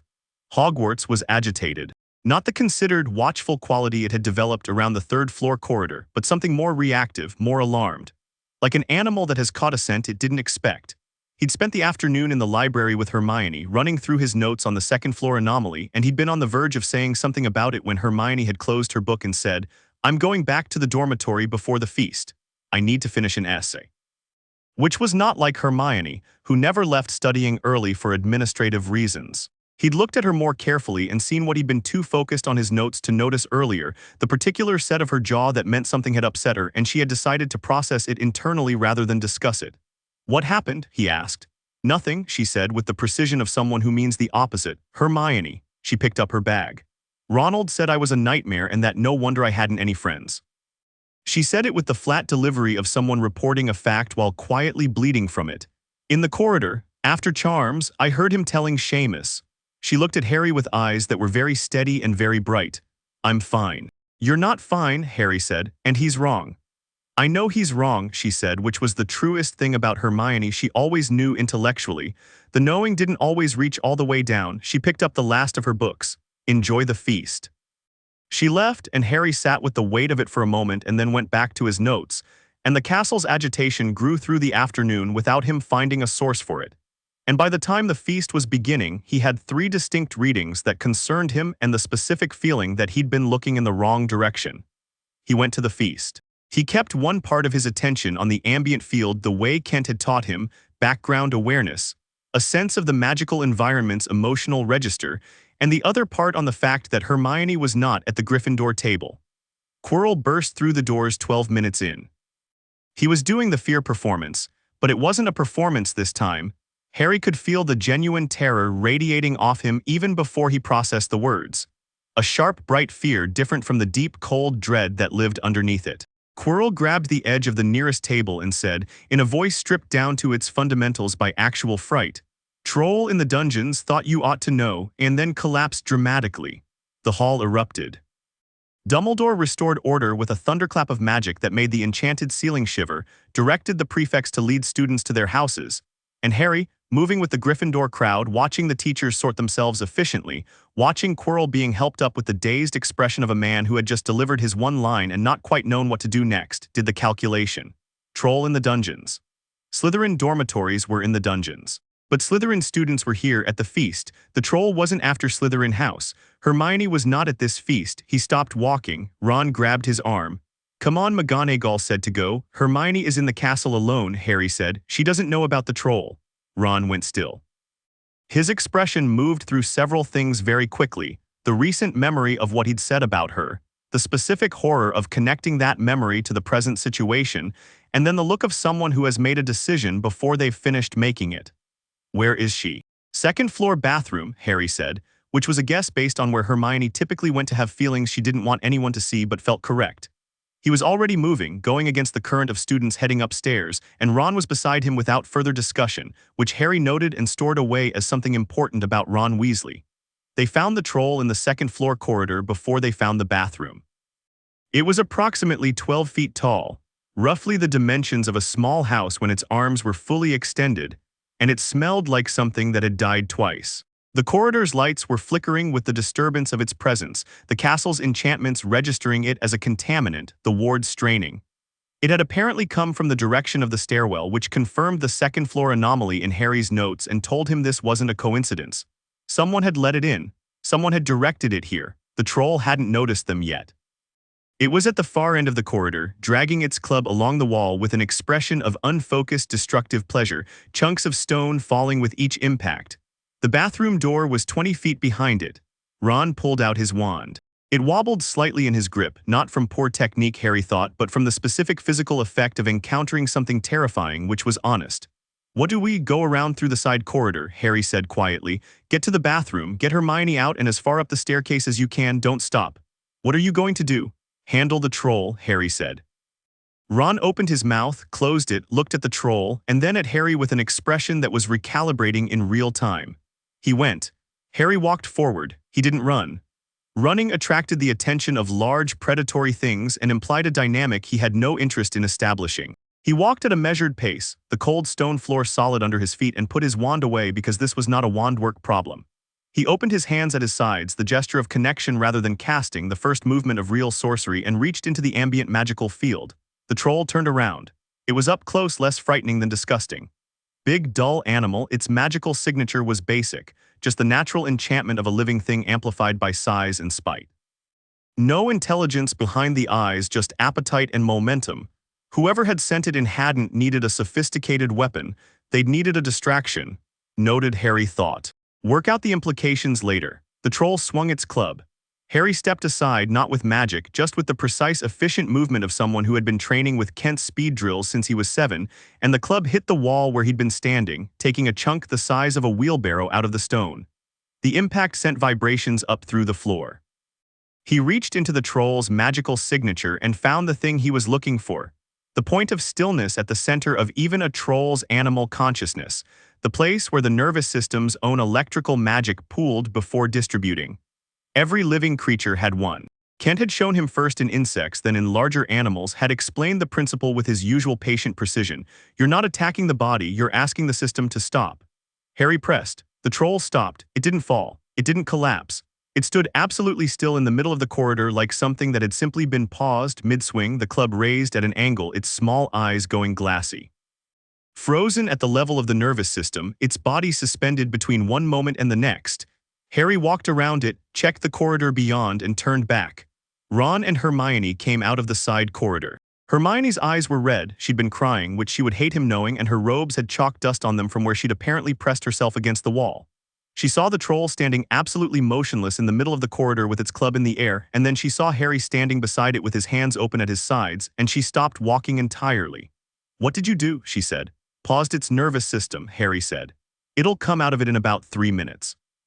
"We should be elsewhere." "You paused its nervous system," Ron said. He was looking at Harry the way people occasionally looked at Harry, like they were running a comparison between what they had expected and what was in front of them, and the two sets of data were not reconciling cleanly. "With no wand." "With no wand," Harry confirmed. "Come on." He walked past the frozen troll, its club still raised, its face still mid-snarl, and up the corridor, and Ron and Hermione followed him. Behind them, after about 180 seconds, there was the sound of a very confused troll coming back to its senses. And then the sound of it sitting down heavily on the stone floor, apparently uncertain about everything. They made it back to the Gryffindor common room before the teachers came looking for them. The teachers found them anyway, 20 minutes into the feast's resumption. When Professor McGonagall arrived in the common room with the contained fury of a woman who has just learned that 3 of her students were in the vicinity of a mountain troll, and declined to mention it. She was followed by Snape, who had something in the stone of his face that went beyond his usual severity, a tightness around the eyes that Harry filed as relevant, and after another few minutes by Dumbledore, who looked at Harry with the specific quality of someone who had expected something unusual and was still slightly unprepared for the actuality. "Which of you would like to explain?" McGonagall said, in a voice like ice on marble. Why 3 first-year students were in the second-floor corridor during a troll emergency. Ron, to his credit, started talking immediately, an explanation that was partially accurate and partially improvised in ways that weren't exactly lies but were creative reframings. Hermione cut him off. "It was my fault, Professor," she said, and her voice had a steadiness to it that Harry recognized as the specific courage of someone who knew what they were doing was right even if it was hard. "I went looking for the troll. I'd read about them and I thought I could handle it. Harry and Ron came to find me." She met McGonagall's eyes. "They shouldn't be punished for looking out for me." McGonagall looked at her for a moment. 5 points from Gryffindor for your recklessness, Miss Granger. And 5 points to each of Mr. Weasley and Mr. Potter Nelson for the exceptional foolishness of—" She stopped. "How exactly was the troll immobilized?" "I asked it to stop," Harry said. The room was quiet. Snape's eyes, which had been moving between Harry and the doorway with that restless calculation, settled on Harry with the quality of a blade finding its target. "You asked a mountain troll," he said slowly, "to stop." "In neurological terms rather than verbal terms," Harry said. "I pressed the central stillness point in its nervous system. It works on most creatures with a central nervous system. I've done it on smaller animals. The troll was at the upper limit of what I can hold comfortably, about 3 minutes. The silence that followed had layers in it.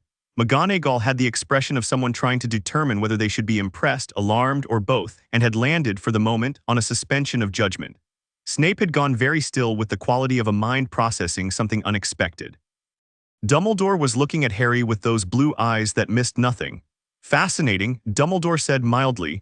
"I understand it's unusual," Harry said.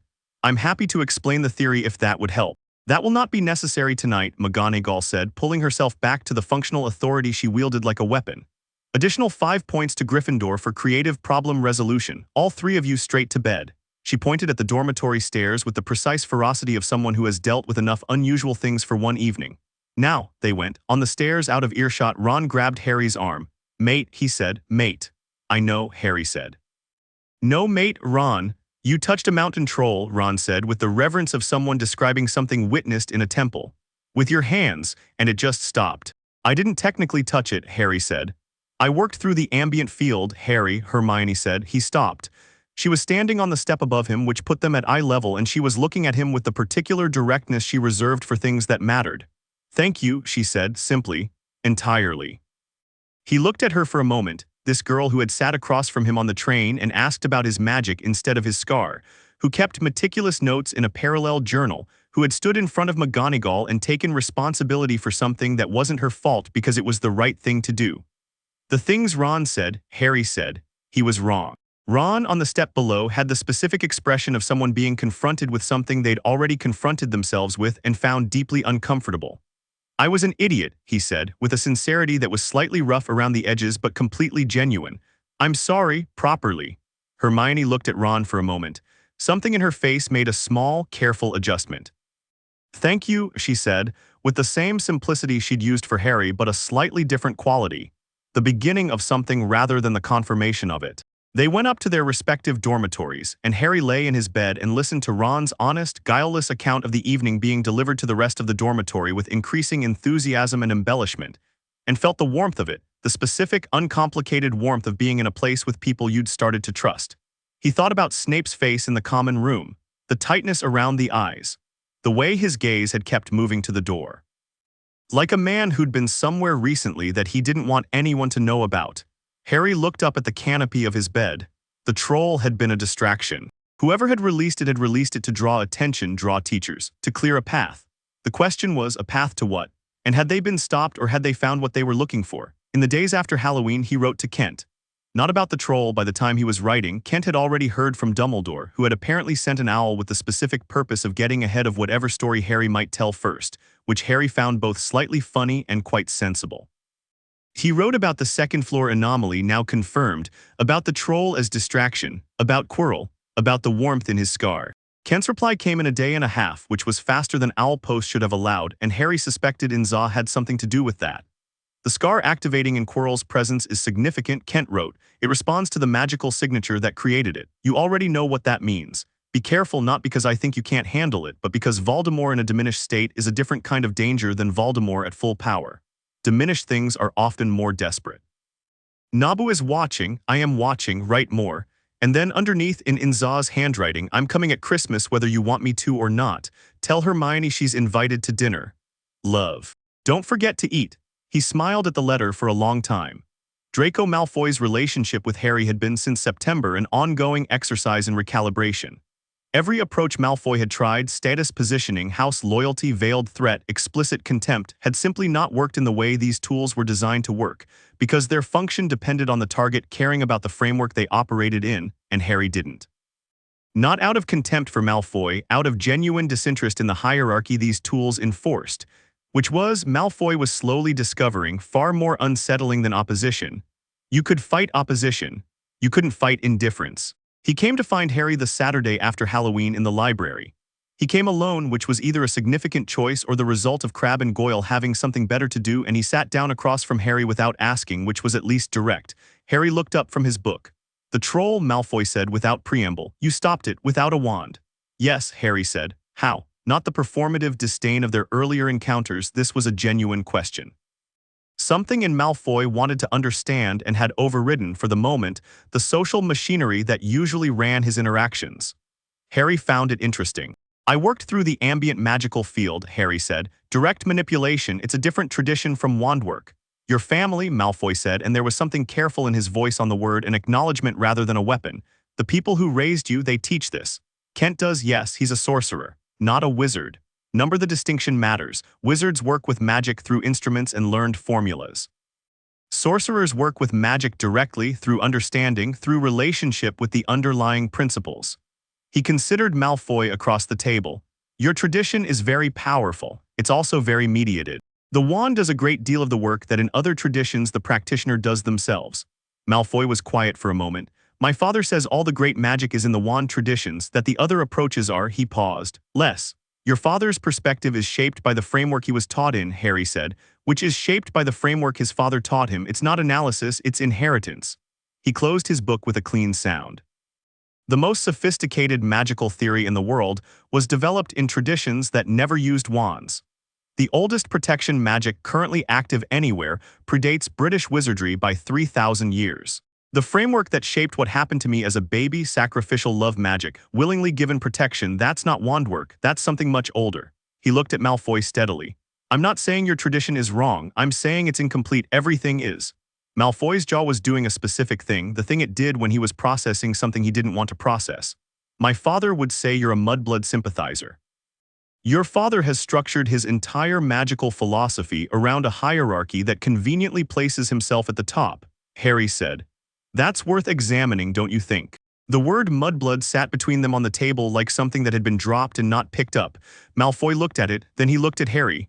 "You don't care about any of it," Malfoy said. "The blood thing, the status, none of it actually touches you." "No," Harry said honestly. "Why not?" "Because I was raised by someone who has literally argued with a cosmic intelligence about the nature of order, and before that I was the only person who found my childhood interesting, so questions of blood purity feel local, I suppose. Small scale." He paused. "I'm not saying that to dismiss you. I'm saying it because the framework your father taught you is built for a specific social context, and there's a larger context that makes it look very different. And I think you're intelligent enough to have already noticed that, which is why you came here alone." Malfoy stared at him. "I think," Harry said, "that you're performing a lot of things you haven't actually decided whether you believe yet." The silence had considerable weight. Malfoy stood up. His face had gone through several things and settled on something controlled, but there was a crack in the controlled surface, something younger and less certain visible through it. "You have a strange way of having a conversation, Potter Nelson." "So I've been told," Harry said. Malfoy walked away and Harry watched him go and thought, not yet but moving. He'd watched Kent do this with minor entities, the ones that came in performing power because they were afraid. You didn't fight them, you offered them a larger frame. You let them find their way into it at their own pace. He opened his book again. Hermione dropped into the seat Malfoy had vacated. "I watched that entire conversation from behind the Transfiguration Theory section," she said. "I know," Harry said. "You kept making the books vibrate every time Malfoy said something you disagreed with." Looked mildly caught. "Do you actually think he's reachable?" "I think he's a person who's been taught one thing very thoroughly and has started to suspect it might not be the whole truth," Harry said. "That's the beginning of being reachable, yes." "He called you," she stopped. "I know what he called me," Harry said calmly. He used a word his father uses. The fact that he used it in a moment of defensiveness and then immediately moved past it rather than pressing on it says something. He looked at her. The people most committed to a cruel framework use their cruelty confidently. They don't look faintly embarrassed by it afterward. Hermione considered this with a furrowed brow that meant she was finding it both logical and uncomfortable. You're more patient with him than I would be. I don't need him to be better immediately, Harry said. I just need him to be moving in the right direction. November was Quidditch season, and Harry had not anticipated caring about Quidditch at all and found himself unexpectedly fascinated by it. The fascination was tactical rather than sporting, the way the game occupied three-dimensional space, the way a seeker functioned as a game-ending variable independent of the team's accumulated score, the specific physics of broomwork at altitude. He went to the first match with Hermione, who had brought a book and was using it while also watching the game with the competitive focus of someone who refuses to admit they're enjoying something recreational. It was Gryffindor versus Slytherin, and the Gryffindor seeker was a second-year named Oliver Wood who flew with the focused ferocity of someone who considers losing a personal moral failing. The match was absorbing from a tactical perspective right up until the moment that Harry's broomstick, his broomstick, sitting with the rest of his belongings in the Gryffindor stand, levitated itself approximately 4 inches off the ground. He was up in the stands watching the game, not touching the broom. He looked at it. It settled back down. He looked at the pitch, tracking patterns. Found Quirrell in the teacher's stand, his lips moving in the specific focused silence of someone performing sustained wandwork while trying to look like they weren't. Then found 3 seats along from Quirrell Snape, who was also looking at the pitch and whose own lips were moving. 2 people performing sustained silent spellwork simultaneously, directed at the pitch. One of them was trying to do something, and one of them, Harry thought, was countering it. Hermione had her hand on her wand. She'd noticed the broom too. She noticed everything. Harry put his hand on her arm and shook his head slightly. "Watch Quirrell," he said quietly. She watched. After a moment, he felt her inhale sharply, the specific recognition of a pattern. Her eyes moved to Snape, back to Quirrell, back to Snape. "Snape is fighting him," she breathed. "Yes," Harry said, "so Snape is trying to protect the Seeker." "Apparently," she looked at him, "you've been watching Snape." "I've been watching everyone," Harry said. She thought about this. Around them, the crowd was cheering something on the pitch, some close play near the goalposts. "So our nasty potions, Professor," Hermione said slowly, "might be considerably more complicated than his classroom performance suggests." "Most people are," Harry said. He felt Quirrell's focus break, the sustained magic snapping off, and somewhere in the middle distance the Gryffindor Seeker went from erratic to controlled in one clean motion, banks of his broom, and drove his hand into the air. There was an enormous roar from the Gryffindor section. Hermione grabbed Harry's arm without apparently noticing she'd done it. He caught it. Harry smiled at the match, at Hermione's unguarded reaction, at the considerable satisfaction of watching pieces of a complicated picture arrange themselves into legibility. He still couldn't see the full picture, but the edges were coming in. Snape, Quirrell, the stone, Voldemort, and underneath all of it the sense of something gathering, something that was going to require resolution before the year was done. He could feel it with the same certainty he felt the castle's attention, the same clarity Nabu's proximity gave to patterns that would otherwise be noise. Something was coming. He was ready for it. He leaned back in the cold November stands, watching the Gryffindor team celebrate below, and felt the helmet's distant warmth from his dormitory like a compass bearing, like a hand on his shoulder. "I know," he thought toward it. "When it's time, I'll be there." Chapter 5. The corridor that breathes December arrived with frost and the particular quality of light that only exists in old stone buildings in winter, low and amber, catching the edges of things, making the castle feel like something pressed between the pages of a very old book. The students who were staying for Christmas were outnumbered by the ones leaving, and by the 20th of December, Hogwarts had shed its crowds the way a tree sheds leaves, going quiet in a way that suited Harry considerably. He stayed. Ron stayed. Hermione, to her parents' understanding if not their complete enthusiasm, stayed as well. She'd written home explaining that she had important research to complete, which was true, and also that her friend Harry was staying, which had apparently been sufficient for her mother to send back a letter saying, "Fine, but call us on Christmas Day and eat actual food." Neville went home to his grandmother but left Harry a note that said, "I told Gran about you." She said good in the voice she uses when she means something quite different from good. Good luck. Harry had found this both informative and mildly ominous. Inza arrived on the 22nd. She came through the front gates on a Tuesday morning when the grounds were white and the lake was half frozen. And Harry was standing on the stone steps watching the mist on the water when he heard her footsteps on the gravel and turned around. She was wearing a coat the color of deep water and she had paint on her left hand, which meant she'd come straight from the studio, which meant she'd been impatient, which made something warm and uncomplicated settle in his chest. "You're thin," she said, pulling him into a hug. "I'm not thin," he said. "You're thinner than September." She held him at arm's length and looked at him with the eyes that had been looking at him his whole life and knew every version of his face. "You've been thinking hard and forgetting to eat." "I've been perfectly. I brought food," she said. "Real food." "Kent sent books." She turned and gestured, and there was an expanded bag on the path behind her that clearly contained considerably more than it should have been able to, because Inza had strong opinions about the limitations of standard sizing charms. "Also, Kent sends his love and apologies for not coming. There's a situation in Cairo that needed his attention." "The breach?" Harry asked. "Sealed now. He'll be here for the second week of January." She looked up at the castle with an expression he recognized, the expression she used when she was reading A Space, the painter's assessment. "Oh," she said quietly. "What?" "It's beautiful," she said. "I knew it would be, but..." She looked at the towers, the way the winter light moved across the ancient stone, the warm glow of the inhabited windows against the gray sky. "I want to paint it." "You can paint it," Harry said. "Dumbledore will probably let you set up a studio in one of the unused rooms." "I already owled him," Inza said serenely. "He said yes." Harry laughed and picked up her bag. "Come inside, I want you to meet Hermione."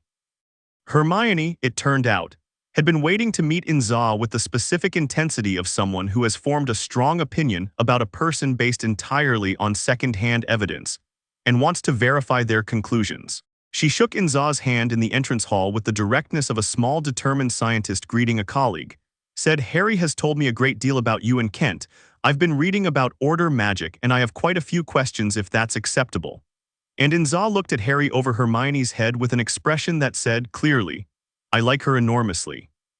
They spent the afternoon in a room near the library that Dumbledore had made available, partly for Inza's eventual painting setup. But today just a comfortable space with conjured chairs and a fire, and the food Inza had brought laid out on a low table. Ron appeared partway through, drawn by the smell of actual home cooking, and was immediately adopted into the conversation by Inza the way she adopted everyone. Not with performance or charm, but with the genuine quality of someone who finds people interesting and makes them feel found. Ron, who had a large family and had not anticipated missing home as much as he had, warmed to her in approximately 4 minutes. Harry sat back and watched the people he cared about occupy the same space and felt something that was hard to name precisely, complete maybe. Like a chord resolving. Inza waited until Ron had gone for seconds and leaned toward Harry. "Tell me about the thing in the third floor," she said quietly. He told her. All of it properly, the philosopher's stone, Quirrell, the warmth in the scar, what he'd felt through Quirrell's eyes, the Halloween troll, the Quidditch match. Inza listened without interrupting the way she always listened, and when he finished she was quiet for a moment looking at the fire. "He's using Quirrell as a host," she said. "Partial possession," Harry said. "From the back of the skull, I think.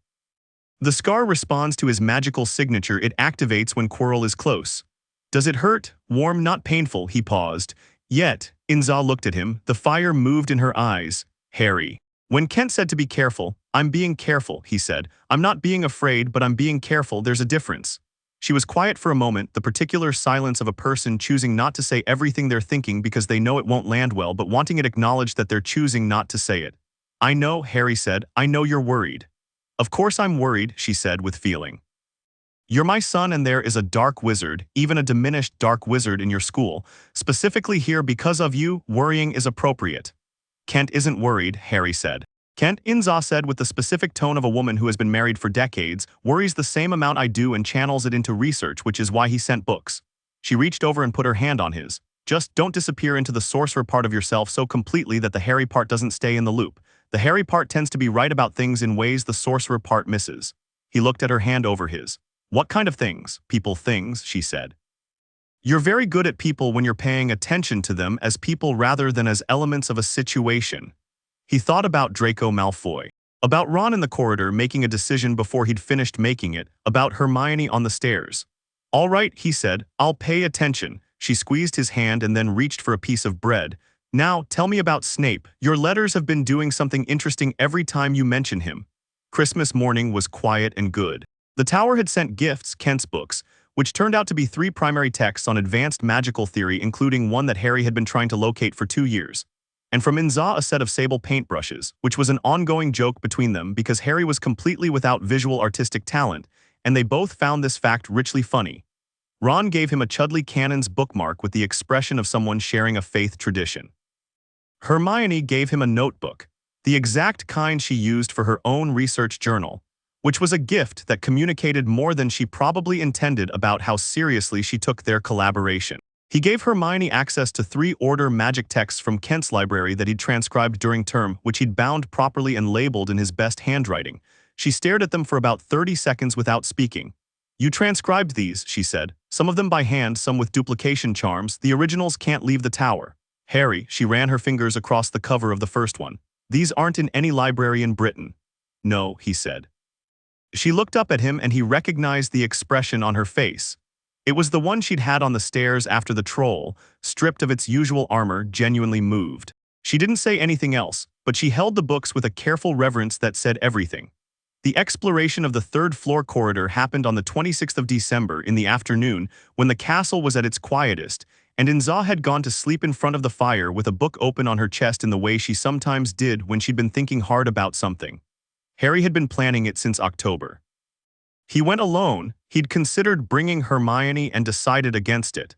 Not because he doubted her capability, but because what he was doing wasn't investigation in the conventional sense. He was going to read the corridor's magical architecture the way he read the tower's chambers, with the specific sorcerer's awareness that the helmet's proximity sharpened, and that was internal work that required the particular quality of total stillness. The presence of another person, even one he trusted, would change the quality of the silence. He brought the helmet's case. This was a decision he'd thought about carefully.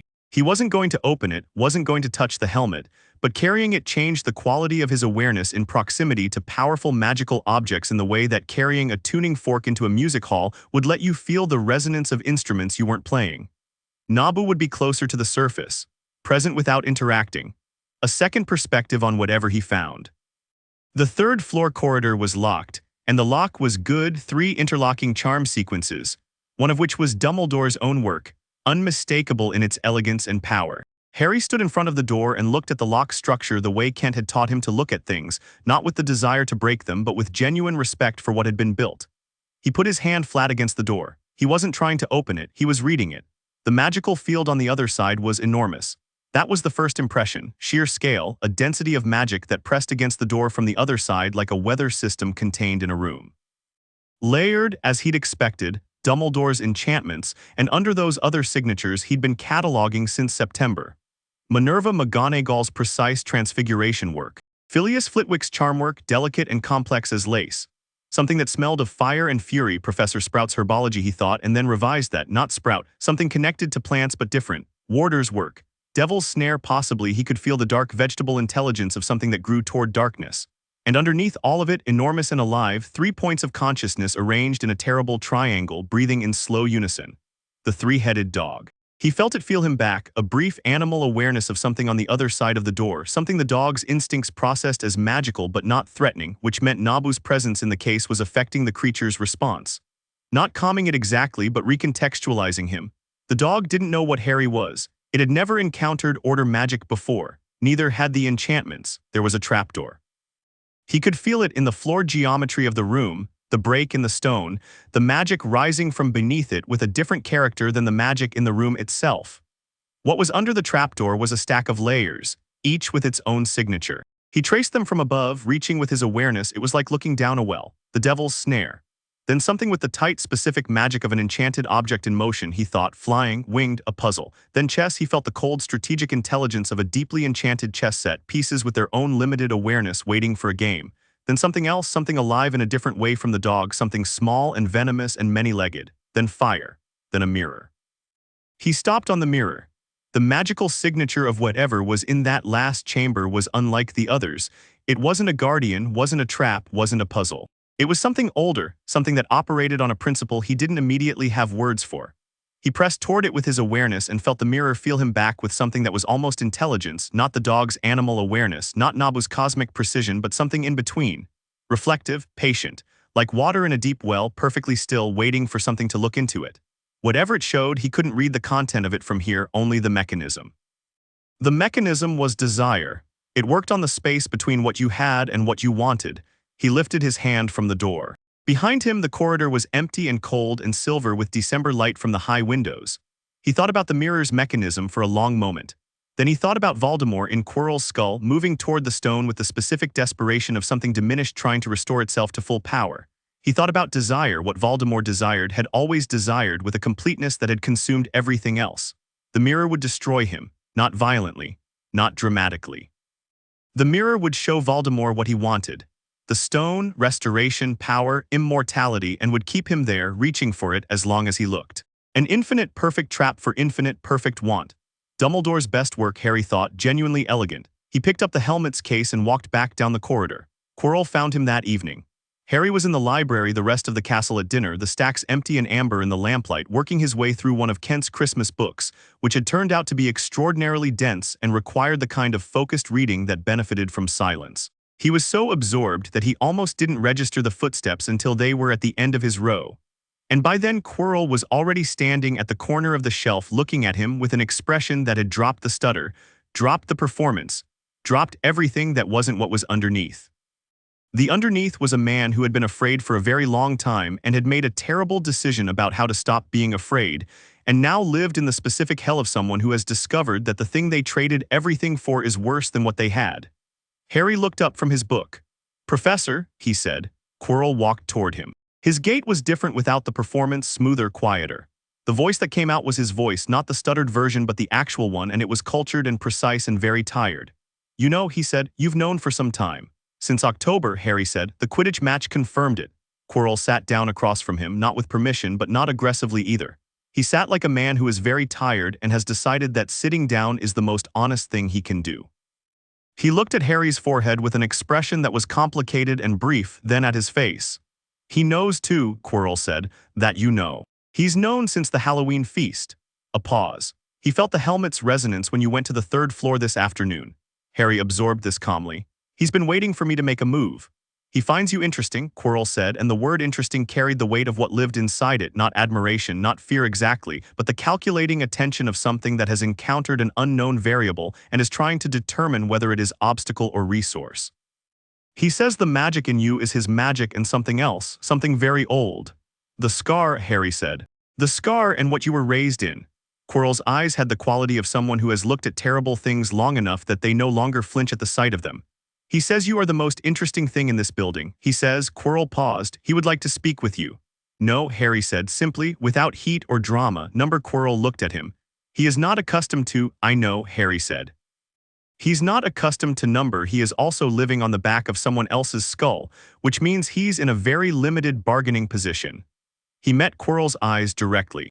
"I'm not going to be rude to you because I think you're in an extremely difficult situation that you got into by making a bad decision that you can't fully unmake, but I won't speak to him. He will come to you regardless," Quirrell said. "I know that too," Harry said. Quirrell was quiet for a moment. In his face there was something that Harry had felt in the corridor since September, the fear, but up close and without the stutter he could see what was underneath the fear as well, a person. Someone who had been a student once, who had been excited by knowledge, who had gone looking for something and found something instead. There was shame in him and exhaustion, and underneath both of those things the faintest trace of something that might have been relief, which Harry found the most interesting element of all. "Why are you here?" Harry asked. "Not why is he here, I know why he's here. Why are you here?" Quirrell looked at him. The expression was complicated and slow-moving and more honest than anything Harry had seen on his face in a classroom. "I wanted to be powerful," he said finally. "I wanted to stop being frightened of everything. I thought," he stopped, "I thought if I could just find something, learn something powerful enough," he stopped again, "that the fear would stop," Harry said. Quirrell's face, "Yes. And instead," Harry said, "you're carrying the source of everyone else's fear inside your own head." The silence that followed was not comfortable, but it had the quality of something true. "You could ask for help," Harry said. "Not from me, I can't extract him, I don't have that particular," he paused. "But there are people who could if you wanted to be free of it." Quirrell looked at him with an expression that was almost painful in its complexity. "You're offering me help." "I'm telling you it exists," Harry said. "Whether you take it is your decision." "He would kill me," Quirrell said. "He might try," Harry said. "But you should know that diminished things are rarely as effective at killing as they think they are." Another long pause. Then Quirrell stood up and the performance came back fractionally automatically like armor being put on without fully deciding to, and he said in a voice between his real one and the stuttered one, "You should be careful, Mr. Potter Nelson. I'm careful, Harry said. And Professor, Quirrell paused. I think you remember what it felt like, Harry said, to love magic before you were afraid of it. I think that's the part of you that hasn't been entirely consumed. He picked up his book. I hope you find your way back to it. Quirrell left without answering. Harry looked at the space he'd occupied for a moment, then looked at the helmet's case beside his chair. The warmth of it had shifted during the conversation, more present, more attentive, not directed at Quirrell, directed at Harry. I know, Harry said. He's going to move soon. Voldemort's going to push him to it. The warmth held steady. Yes, we need to be ready. Yes, he went back to his book, but the quality of his attention had changed, sharpened, oriented. The feeling that was not fear but was sharpness, everything becoming more defined, more precise. He was very close to the center of something now, and the geometry of it was becoming clear. Inza found out about the Quirrell conversation the next morning because Harry told her over breakfast with the completeness he brought to telling her things, and she set down her coffee with a careful, controlled deliberateness and said nothing for approximately 4 seconds. He came to you directly, she said. Yes. Voldemort sent him. To assess me, I think, Harry said, maybe to recruit. He knows I won't be recruited, but I think he wanted to establish contact. Understand what he's dealing with. And now he does, Inza said. Her voice was even, the evenness of controlled response. Harry, I want to be clear about something. You're going to tell me to write to Kent, Harry said. I'm going to tell you to write to Kent today, she said. Not tonight, today, this morning. She looked at him with the eyes that knew every version of his face, and the thing in them now was not fear exactly, but the specific quality of love pressed up against its own limits, the place where caring for someone requires you to trust them with something you'd rather protect them from. I know you can handle this. I know that with a certainty that might surprise you. But Voldemort walking toward you inside another person's body is not a thing you navigate alone. Not because you couldn't, but because you shouldn't have to. He looked at her for a moment. You're not going to tell me not to face him. Would it work? She asked. No, he said honestly. Then I'm not going to waste either of our time, she said. Write to Kent. He wrote to Kent after breakfast. Hermione found him at the writing desk in the common room and sat beside him without asking, reading over his shoulder with the focused silence of someone absorbing information and updating their model simultaneously. And when he'd finished and given it to the owl, she said, The Philosopher's Stone is Nicholas Flamel's, isn't it? Yes, he said.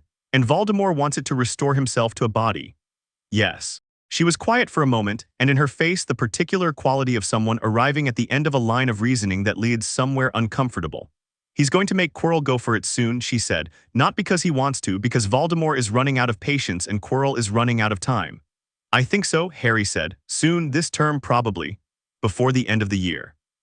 Before the exams, Harry said, and the dark humor of this landed and they both, despite everything, smiled slightly. Hermione looked at the fire.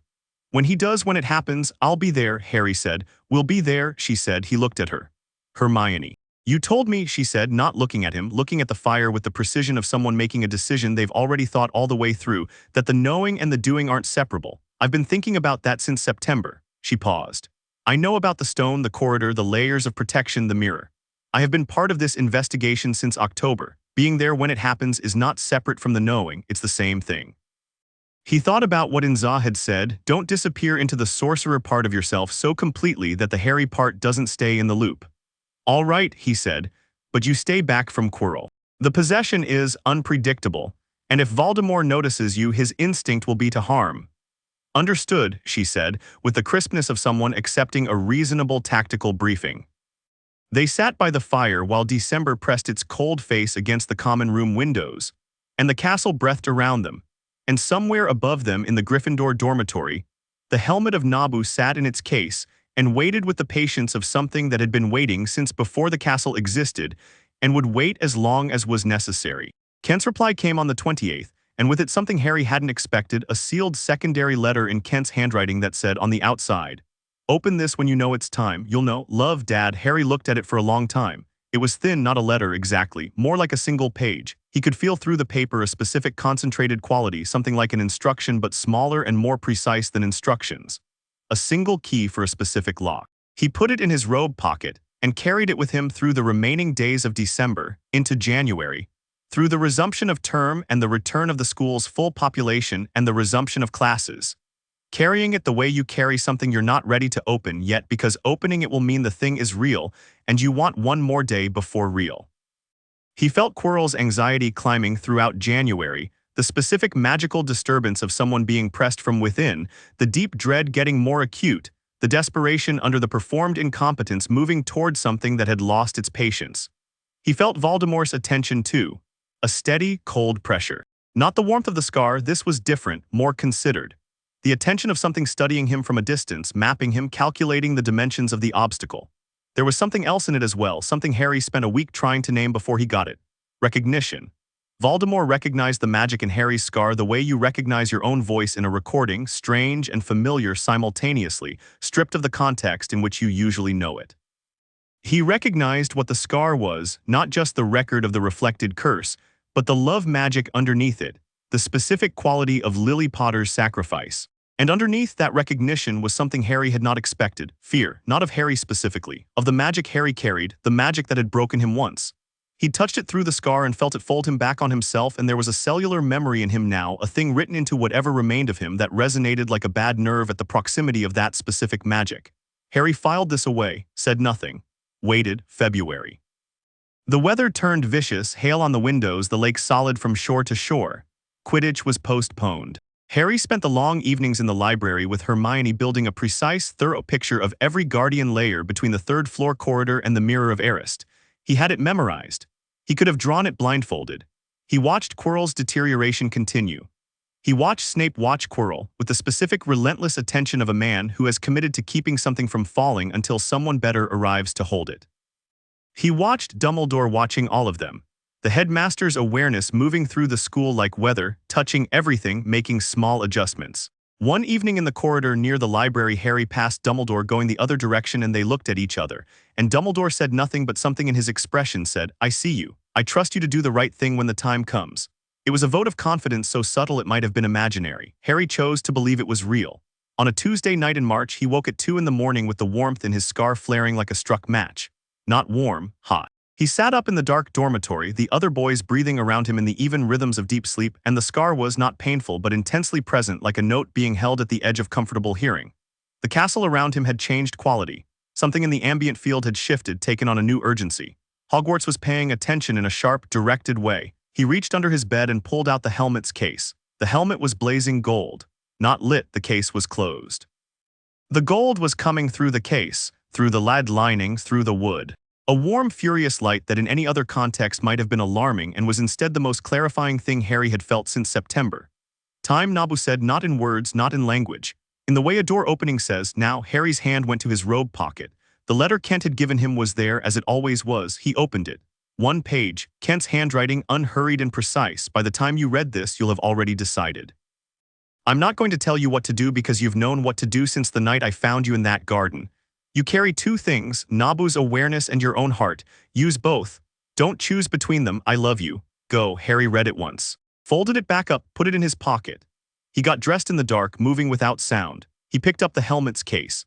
He considered leaving a note for Hermione and then didn't, because Hermione was a very light sleeper, and by the time he was at the dormitory door, she was standing in the corridor outside it, fully dressed, her wand in her hand and her jaw set in the expression that meant she had already committed and would not be discussed out of it. She looked at the helmet's case, blazing through the light and the wood, turning the corridor gold. It's time, she said. Yes, Harry said. They walked together toward the third floor, and the castle walked with them, lights brightening as they moved, staircases holding still, the ambient magic of 1,000 years of protection gathering itself around them like a tide coming in. Whatever was waiting at the end of the corridor had no idea what was coming. Chapter 6. What Nabu taught me. The third floor door was already open. Not broken, the lock hadn't been forced. The 3 interlocking charm sequences had been dismantled cleanly, which meant someone who knew what they were doing, or someone who'd had time to study the door carefully enough to identify each layer. Harry looked at the open door for a moment, reading the edges of it, and felt the absence of the enchantments the way you feel the absence of a sound that's been constant for so long you'd stopped hearing it. He had help getting through the door, Harry said quietly. Quirrell's been a teacher here all year, Hermione said. He'd have had time to study the enchantments. Number the dismantling is wrong for one person. The sequencing, Harry traced the magical residue with his awareness, the specific signature of the work. 2 sets of hands, someone else was here recently. Hermione looked at him. Who would help Quirrell? Someone who doesn't know they are, Harry said, and left it there for now because the geometry of that particular problem would resolve when it resolved, and what mattered at this moment was what was behind the open door. The chamber on the other side was enormous, larger than it should have been, the ceiling lost in darkness above them. the air tasting of stone and old magic and the specific biological smell of something very large and very awake. The three-headed dog was in the center of the room, which was where Harry had felt it from the outside, and it was asleep. Not peacefully asleep. Collapsed asleep, the specific heaviness of an enchanted sleep, all three heads down on its massive paws at slightly different angles, each one breathing in slow, deep rhythms that were not quite synchronized. On the floor beside the nearest enormous paw, a small harp was still vibrating, the last note of whatever enchantment had been played on it hanging in the air like a word at the end of a sentence. Harry looked at the harp. Hermione made a small sound. Music, she breathed. He used music to put it to sleep. Someone did, Harry said. He walked forward, moving past the dog with the careful efficiency of someone who has mapped this room precisely and knows which spaces are safe.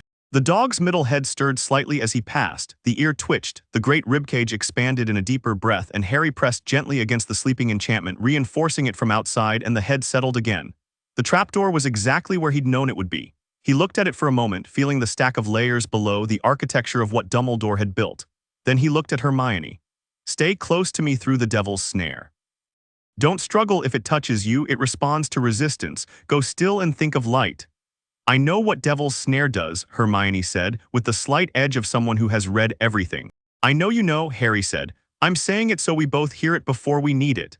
She nodded once and they dropped through. The devil's snare was dark and immediate and very much alive.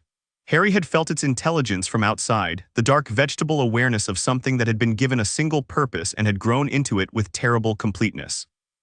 The tendrils found them within seconds of landing, cool, strong, exploratory, tightening with the efficiency of something that had never failed at this specific task.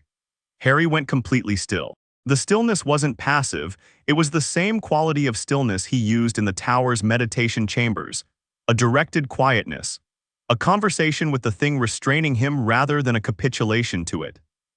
He reached into the plant's awareness. Plant consciousness was different from animal consciousness, slower and more certain, less individual, more like a chord than a melody, and said not in words but in the specific quality of harmless presence, of non-threat, of something aligned with living rather than opposed to it.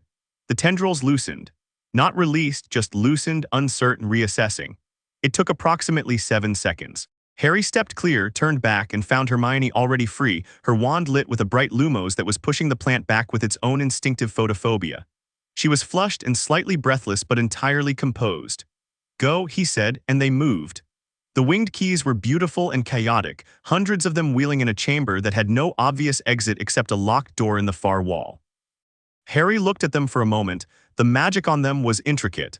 The kind of enchantment that delighted in its own construction, little spirals of intent layered into each tiny creature. He spotted the right key almost immediately because the right key was the oldest, the most worn, the one that had been used and therefore carried the residue of that use like a memory. He reached into the ambient field, found the key's specific resonance and called it. It came directly to his hand, no brooms required, wings beating indignantly. Hermione put the key in the lock, door opened. They went through. The chess set filled the next chamber wall to wall, black and white pieces the size of adults. Still and waiting with the cold patience of things that have been designed for a single purpose and are entirely ready. Harry stood at the edge of the board and felt the chess pieces' limited awareness, not intelligence, not quite, but a very sophisticated enchantment that had developed something adjacent to strategy, something that understood winning on a level that was more felt than calculated. On the other side of the board was the exit. Between here and there, every square occupied. He looked at the board layout for about 15 seconds. Hermione was beside him, doing the same thing, and he could feel the quality of her analysis. Systematic, exhaustive, working through the positions with the rigor of someone who had studied chess seriously rather than casually. "Knight to e5, she said quietly. "I was going to say the same thing," he said. "Does that mean we're right or that we have the same blind spot?" "Let's find out," he said. What followed was a game that lasted 11 minutes and was, objectively, the most precise tactical sequence Harry had engaged in that wasn't magical. The pieces moved with enormous force, stone grinding on stone, crashing into each other with violence that sent chips of enchanted rock skittering across the squares. 3 times Harry reversed a move he'd committed to because something in the field changed. The black pieces had a pattern recognition function he'd underestimated, and adjusting for it required abandoning his planned line and finding a new one. Hermione caught the pattern on the second iteration and their adjustments became coordinated, each catching what the other missed. Checkmate. The white king tipped. The pieces cleared the path with the slow, reluctant dignity of pieces that have never lost before and are filing the experience under anomaly. We should write that game down, Hermione said, stepping through the cleared board. Later, Harry said. The troll was already unconscious, which saved them time and confirmed the sequence of events ahead of them. Quirrell had come through here, had used magic to handle the troll quickly, was ahead of them by enough time to have cleared the obstacles but not so much time that the stone was already taken. Harry read the troll's condition as he stepped past. He'd been hit with a concussive charm rather than killed, which told him something about Quirrell even now, even here, even possessed. The fire chamber was elegant cruelty, black flames ahead, purple flames behind, a small table with 7 bottles in a line, and on the floor an explicit statement of the problem's nature written out in Professor Snape's handwriting. Harry looked at the bottles and felt a surge of genuine appreciation for the intelligence of the puzzle's construction, the way it rewarded logic over power, a problem specifically designed to defeat someone who would try to blast their way through.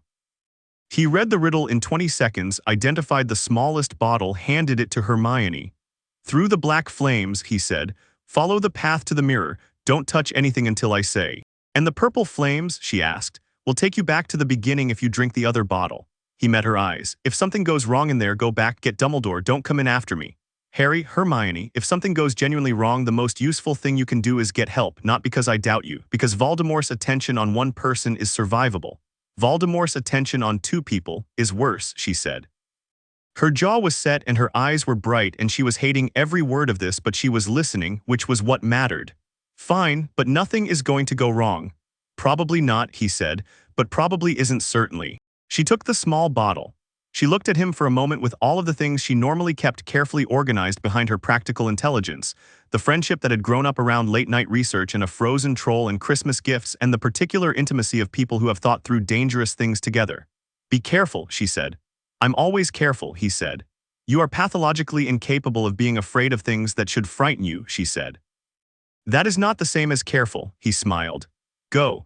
She went through the black flames and he followed, and the cold of them was absolute and clean, and then he was through and in the final chamber. The mirror of Eris stood against the far wall. It was larger than he'd expected, taller, broader, the gold frame elaborate with carved words that circled it twice. The surface had the quality of very old glass, slightly imperfect, catching the torchlight at angles that made the reflections in it seem to move even when nothing in the room was moving. Standing in front of it, his back to Harry, was Quirrell. He was very still, the stillness of a man transfixed, his eyes on the mirror's surface, his hands hanging at his sides. He hadn't heard Harry come through the flames. Or Harry thought with the analyst's precision he had heard it, and the thing looking through his eyes had decided to wait. Harry walked forward. He carried the helmet's case in both hands, not as a weapon, not as a display, just carrying it the way you carry something that belongs with you. I see myself, Quirrell said without turning, holding the stone, but I cannot take it from the mirror. His voice was stripped of everything now, the stutter, the performance, the anxiety. What remained was thin and exhausted and speaking on behalf of something that had consumed most of what had made it human. He wants to know what you see. Harry looked at the mirror. He looked for a long time. What he saw was not complicated. A version of himself older, standing in a space that was the Tower and Hogwarts simultaneously, both places occupying the same geography without contradiction. Beside him were Kent and Inza. Behind him, not crowded, not pressuring, but present, a quality of golden light that was Nabu, and in it the suggestion of a woman with red hair and green eyes that he recognized from a recurring dream. No stone in his hands. No power, no trophy, no victory. Just the space where all the things that mattered to him existed simultaneously. He felt the stone press against his palm. He didn't look down. He kept his eyes on the mirror and felt the weight of it, small, solid, warm in the specific way that very old magic is warm. The compressed history of Nicholas Flamel's greatest work sitting in his hand as though it had simply decided to be there. Said a voice.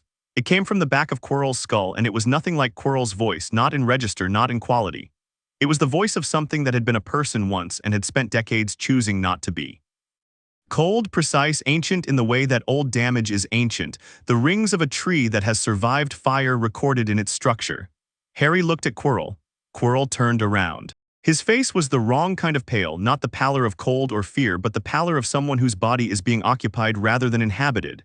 His eyes had the glassy quality Harry had seen through them in the defense classroom, the quality of a lens focused by something behind it. Put the stone on the floor, said the voice from behind Quirrell's face. No, Harry said, I could take it from you. You could try, Harry said, but let's be honest with each other for a moment. You tried to kill me when I was 15 months old. And what happened instead was that I'm standing here and you're in someone else's head. The magic you're afraid of, my mother's magic, I carry that as well as the scar. You can feel it, can't you? A pause. Yes, the voice said. So the question of what happens if you touch me is not a straightforward one, Harry said. I'd think carefully about the risk calculation. The torches guttered. Something moved in the air of the chamber, the specific shift in magical pressure that precedes violence, the way atmospheric pressure changes before lightning. Harry felt it and held his ground, feet planted on the stone floor, the helmet's case warm in his hands. What are you? The voice said, and underneath the cold precision of it was the thing Harry had felt from a distance, the fear, the recognition. It came through more clearly face to face, without the distance to muffle it. This is what broke me. What is this? I'm Harry Nelson, Harry said. I was Harry Potter for about 15 months and I was very young and I didn't do anything. My mother did it and you walked into it. I've spent 10 years being taught by someone who argues with the fundamental nature of order in the universe, and the love that broke you the first time is still in my skin. He looked at the surface of Quirrell's face and at what was looking back from behind it. I don't hate you, I want you to know that. I think you were a person once who made a terrible choice and went so far down a particular road that you forgot there were other roads. But the stone isn't something you're going to have, not tonight. Why? The voice said. Are you talking to me? Because Quirrell is still in there, Harry said. And I think some part of him is listening. The face changed, not much, not dramatically, but something moved through it with the quality of two tectonic plates grinding in opposite directions.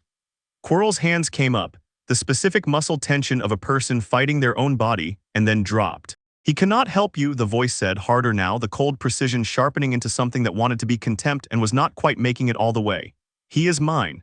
He chose you, Harry said. He can choose differently, Quirrell. He addressed the man directly past the presence, the same directness he'd used in the library. I told you in October that help existed. It still does. Right now, you don't have to be this. The face went through something extraordinary. It was a battle that had no visible external component. No motion, no sound, no magic Harry could detect. But the quality of presence in the room shifted massively, the magical field fluctuating in ways that registered in his awareness like the needle of a seismograph encountering something it wasn't calibrated for. Quirrell's body went rigid, both hands pressed against his own face, the expression of a man pulling in two directions simultaneously at the cellular level. And then Voldemort acted. The magic that came at Harry was dark in the specific way that very old, very practiced dark magic is dark.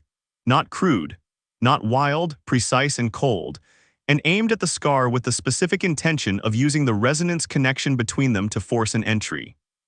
Harry felt it hit his scar and flare hot, properly hot this time, the first real pain he'd felt all night, and he recognized what Voldemort was trying to do, use the scar as a door, use the connection between them as a pathway, reach in and take what he wanted rather than waiting for Quirrell to retrieve it. Harry closed the door. It was not a spell, not a counter-curse, not anything in the British wizarding lexicon. It was the thing Kent had been teaching him since he was 4 years old, the practice of presence, of being completely and undividedly what you were, filling your own space so entirely that there was no gap for something external to enter. The love in the scar was not passive. Nabu had called it a mark of sacrifice and he was right, but it was love fundamentally, and love was not a shield you held, love was something you were. He was entirely himself. The dark magic found no purchase. It pressed against the scar and found something it had already failed against once, and the failure was not structural this time, not the accident of a sacrifice it hadn't anticipated, but chosen, active, deliberate. Harry held it with the same calm he'd used with the troll, the same stillness he'd used with the devil's snare. Not fighting, being, Voldemort screamed. Not Quirrell, the voice from behind Quirrell's skull, the cold, precise voice, dropped everything it had been maintaining and screamed in the raw, uncontrolled frequency of something that has touched a live wire and cannot let go quickly enough. The magical pressure in the room spiked, bottles shattered on the puzzle table behind the black flames, cracks ran up the chamber walls and Quirrell collapsed. Harry caught him. Not with a spell, he moved and caught the man, lowered him to the floor, one knee on the cold stone. Quirrell was shaking, his face his own again, completely his own, the other presence stripped away in the aftermath of impact like a wave pulling back from a shore. He looked up at Harry with eyes that were exhausted and raw, and underneath both of those things, something that had not been there in October. Clear. Did you hear me? Harry asked quietly. In the library, that part I said about help, did you hear it? Quirrell's mouth moved, his voice came out thin and very tired. Yes. When Dumbledore gets here, Harry said, ask him, tell him you heard me say it was possible. He paused. I meant it. Quirrell closed his eyes. Harry stood up, straightened, and looked at the mirror of Arist for a long moment. The reflection showed him what it had shown him before, the tower and Hogwarts simultaneous, Kent and Inza, the golden light, the woman with red hair, no stone in his hands. He looked down at his hand. The stone was still there. He held it for a moment and felt the weight of it, the alchemical masterwork. The culmination of 600 years of Nicholas Flamel's life's work. The thing that could give life back and had been used by Voldemort as justification for everything. It was warm and small and heavier than it should have been, and in it he could feel the specific quality of a magic that was very different from order magic and very different from British wizardry. Older than both, more personal, the magic of a human being reaching with everything they had for the fullest expression of what was possible. He thought about Flamel, about what it cost to make this, about what it cost to keep it. He put it in his pocket. Then he opened the helmet's case, not to wear it. He would never wear it, that was Kent's decision, and Kent's burden, and Harry had understood from childhood that it was not his to take.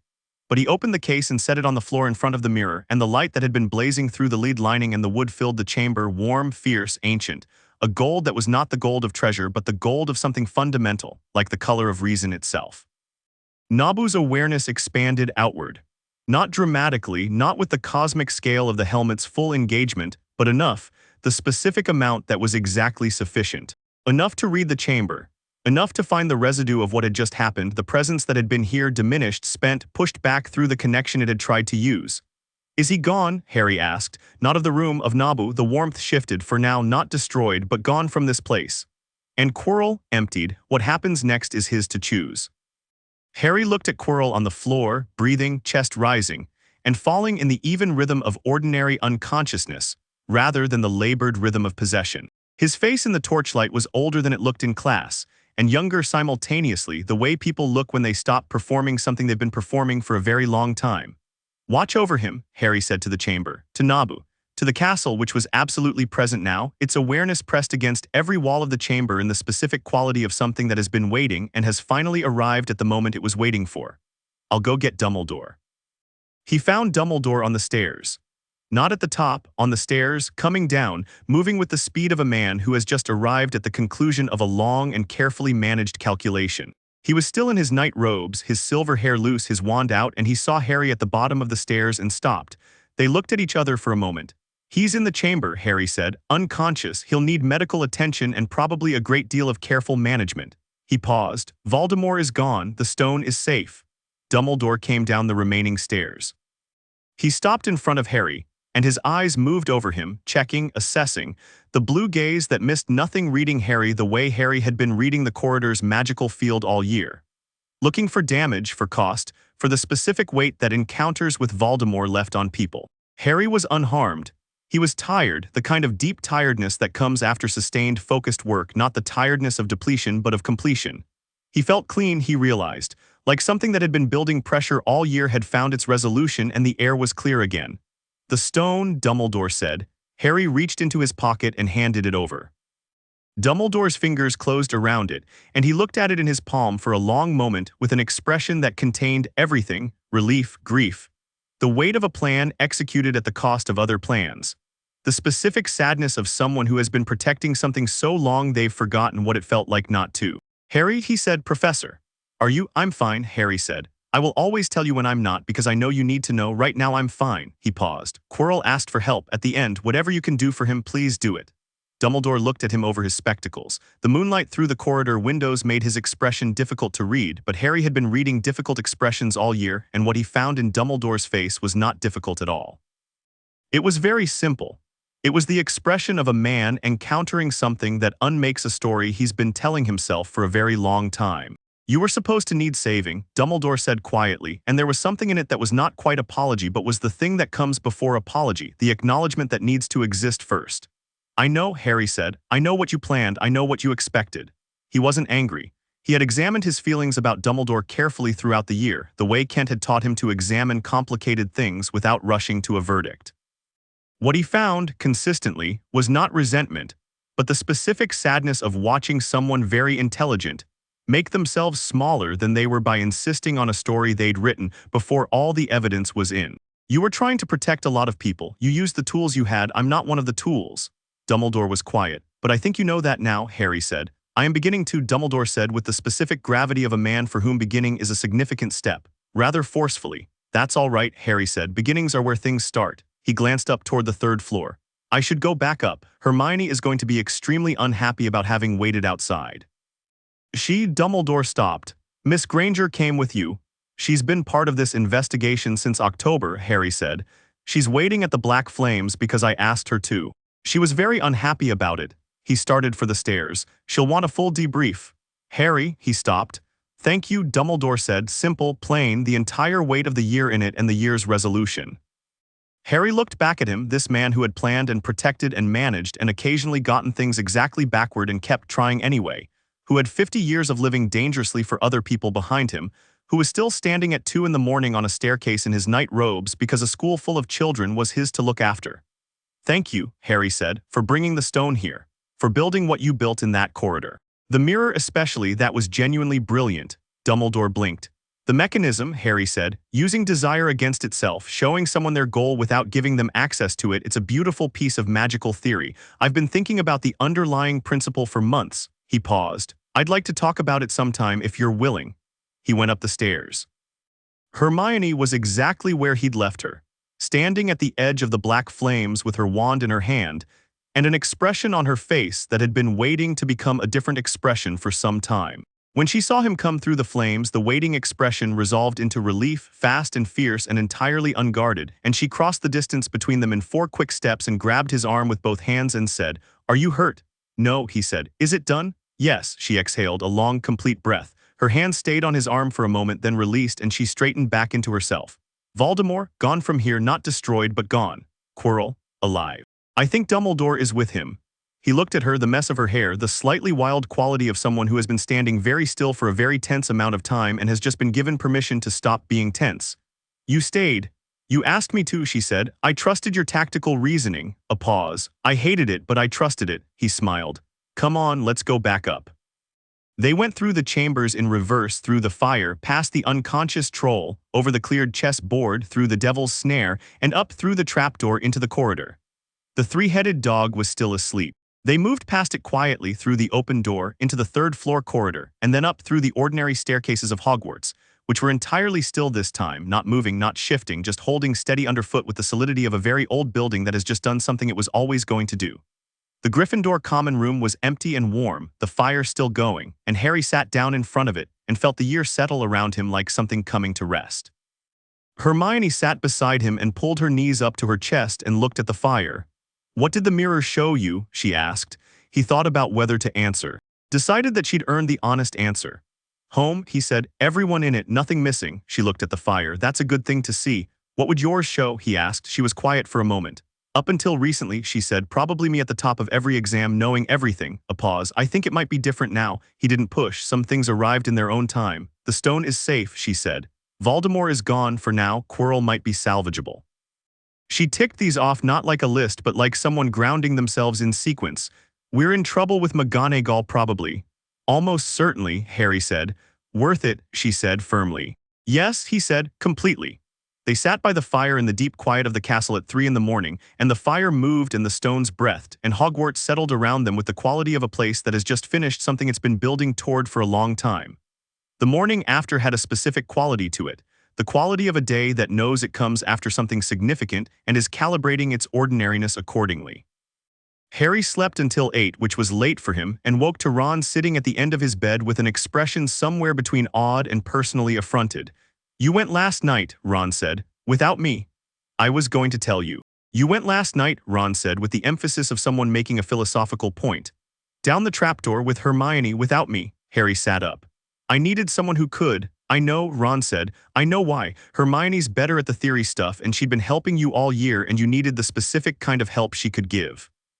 He said this with the straight clarity of someone who has done an honest assessment of themselves without self-pity, which Harry thought was one of Ron's very best qualities. "I'm not saying you were wrong. I'm just saying next time, I know I'm not the best at the clever stuff but I'm." "You came after Hermione without a second thought on Halloween," Harry said. "Against a mountain troll without knowing what you were doing, you just came." Ron blinked. "That's not nothing," Harry said. "That's actually the most important kind of reliable. I don't need you to be Hermione, I need you to be Ron, and you're very good at that." Ron looked at him, then he nodded once with the decisive quality he had when something landed properly. "Right," he said. "Good." He stood up. "Breakfast is going to be mad. Everyone knows something happened last night because Dumbledore was up at 2 and there were strange lights on the 3rd floor. Come on." He went downstairs and Harry got dressed, and on his way out of the dormitory he picked up the helmet's case from under his bed. The light through the seams was its normal temperature now, warm, steady, present. He held it for a moment. "Thank you," he said, "not to the helmet exactly. To Nabu, or to the version of Nabu that existed in proximity to a living consciousness rather than the full cosmic weight of it. The version that had been a constant low warmth all year, a second awareness running parallel to his own. The warmth shifted slightly, the way it had shifted all year, not words, not instruction, something that sat in the place between those two things. And what Harry felt from it this morning was something he hadn't felt from it before. Pride. Not Nabu's usual certainty or attention or correction, something warmer, something that recognized the difference between what Harry had done and what Nabu would have done and found that difference not a failure but a quality. Harry held the case for another moment and then put it under his arm and went downstairs. Dumbledore called him to the office that afternoon. The room was the same impossible number of instruments, the same portraits pretending not to be interested, the same quality of accumulated intention. But something had shifted in the room's atmosphere since November's chess match of a conversation. The calibration Dumbledore had been doing all year, reading Harry, adjusting, reading again, had reached some kind of completion.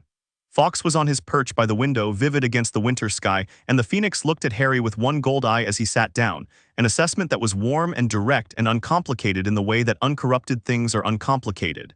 Harry looked at Fawkes for a moment. Then at Dumbledore.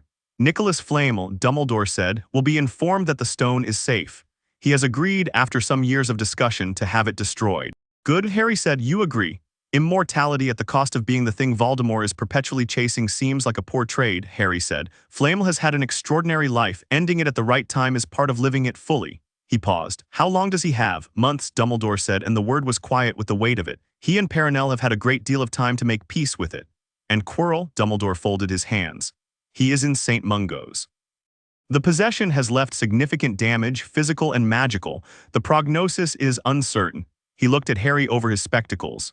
"He is, however, responsive. Yesterday afternoon he was lucid for approximately 2 hours, and in that time he asked specifically to send a message to you." Harry waited.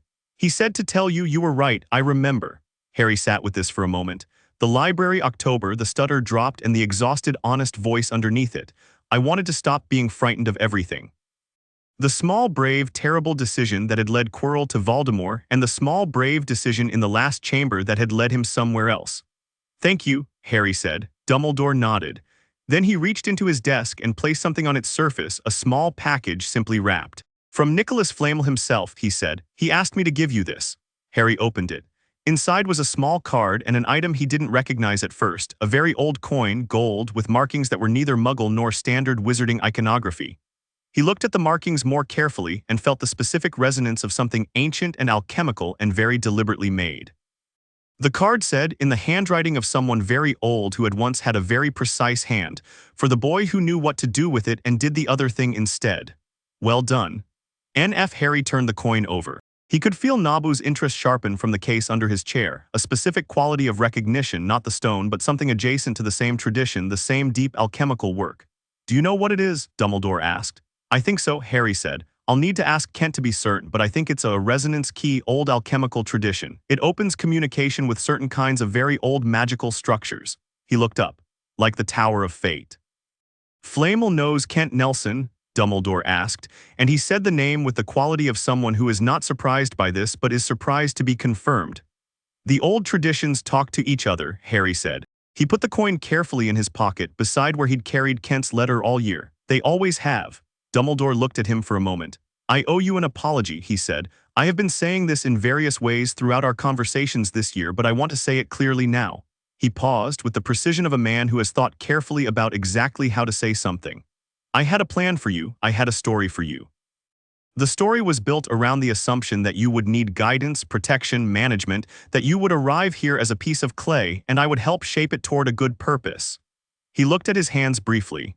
"You arrived as a person, fully formed, with your own understanding of what needed to happen and a set of tools and values that were, in most respects, better suited to the actual situation than my plan was."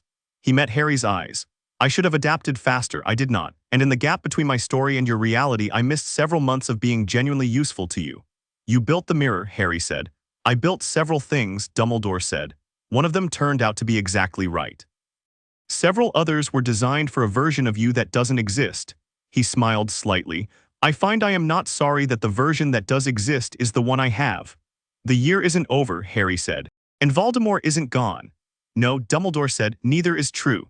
Then there's time to be useful in the right way rather than the wrong one, Harry said. I'd like that if you're willing, a real exchange. What you know about what's coming in return for whatever I can offer, not a resource, a person working with you rather than for you. Dumbledore looked at him for a long time. Fawkes made a sound on his perch, a single, low, resonant note that hung in the room like a chord. I think, Dumbledore said, that Kent Nelson is an extraordinary parent. He is, Harry said, so is Inza. I would like to meet them properly, Dumbledore said. Not by owl, not through the management of a situation, properly. I'll arrange it, Harry said. Inza will probably bring food. Kent will ask you approximately 40 very specific questions about your understanding of the relationship between the Deathly Hallows and the laws of fundamental magical order, because he's been waiting to have that conversation with someone since about 1967. Dumbledore's eyebrows went up. He knows about the Hallows. He knows about everything, Harry said. It occasionally makes him difficult to surprise. He stood. I'll see you at the end of your feast. Harry, Dumbledore said, and his voice had a quality in it now that it hadn't had in any of their previous conversations, something that wasn't managing, wasn't calculating, wasn't the chess master addressing a piece. Something that was simply an old man addressing someone he'd come to genuinely respect. What Nabu taught you? He left the question incomplete, but Harry felt the full shape of it. He thought about the answer on his way to the door. The Tower of Fate at 3 in the morning with Nabu's awareness running parallel to his like a second sky. The principles of order, the laws of magic as relationship rather than tool. The specific quality of stillness that was not passivity but presence. The moment in the final chamber when he had simply been himself and it had been enough. He turned back at the door. He taught me what I was made of, Harry said, but I think I would have found out eventually on my own. He paused. The best teachers teach you things you could have learned alone, they just make sure you learn them in time. He went. The castle caught him at the bottom of the gargoyle stairs, the ambient awareness, warm and old and entirely itself. And he put his hand on the stone wall for a moment the way he'd been doing all year, the way you greet something familiar. Not bad for a first year, he said. The stones were warm against his palm. He smiled, let go, and walked back to find his friends. The morning he left for summer, Harry stood on the platform at Hogsmeade Station with his trunk and the helmet's case and Hermione beside him with her own trunk, and a list of 17 books she was going to read over the summer, and Ron on his other side telling an increasingly embellished version of the Halloween troll story to 2 fifth-years who had sought him out specifically for it. The train was building steam. The morning was early and clear, and the mountains behind Hogsmeade were snow-capped against a sky the color of a held breath. Next year, Hermione said, it wasn't a question. Next year, Harry said, he'll try again differently. We should be thinking about how. We will be thinking about how, she said. I have a reading list. I know, he said, you mentioned it several times. She looked at him sideways with the expression that he'd come to understand meant she was choosing to let something be light rather than serious, which was its own kind of warmth. Are you going to miss it? He looked up at Hogwarts, towers and battlements and the 1,000-year-old architecture of a place that had been paying attention to him all year, learning him, adjusting around him the way the Tower of Fate had adjusted around him when he was 4 and had started visiting the Helmet's chamber on his own. 2 homes now, different geometries, same quality of belonging. No, he said, I'll be back. The train whistle blew. Ron finished his story to tremendous applause from the 5th-years and picked up his trunk and said, with the directness that was his finest quality, same compartment as the way there. Same compartment, Harry said. They got on the train. The Hogwarts Express pulled away from Hogsmeade Station, and Harry sat by the window and watched the castle recede in the distance. Towers first, then the body of it, then just the shape of it against the mountain, then nothing, just the Scottish countryside running green and gold in the summer light. He reached into his coat pocket. Flamel's coin, warm, Kent's letter, folded. And underneath both, the specific memory of a chamber at 2 in the morning, and a mirror showing him everything that mattered, and the stone arriving in his hand as though it had simply been waiting for someone who wanted it for the right reasons, and could therefore be trusted not to keep it. He thought about what Nabu had taught him: order, relationship, the practice of presence, the difference between what you are and what you are afraid of, the specific courage of being entirely yourself when something enormous pushes against you. And underneath all of it, the thing Kent hadn't taught him and Nabu hadn't taught him and Hogwarts hadn't taught him, the thing that had been in his skin since Godric's Hollow, the thing Voldemort had broken himself against twice and would, Harry understood now, break against again if he tried a 3rd time. Love was not passive. Love was not soft. Love was the most structural force in the universe, the oldest magic, the thing that bent curses back and turned a night of terrible loss into a boy on a train heading home with two friends and a philosopher's coin in his pocket and a school at his back that had learned his name. He leaned his head against the window glass. The countryside moved. He was 11 years old and the son of a sorcerer and the ward of a cosmic intelligence and the friend of two people who knew him entirely and the former temporary custodian of the world's most powerful alchemical artifact. And he was going home to the Tower of Fate where Kent would be waiting with questions, and Inza would be waiting with food, and everything he loved was in one place. He closed his eyes. He smiled.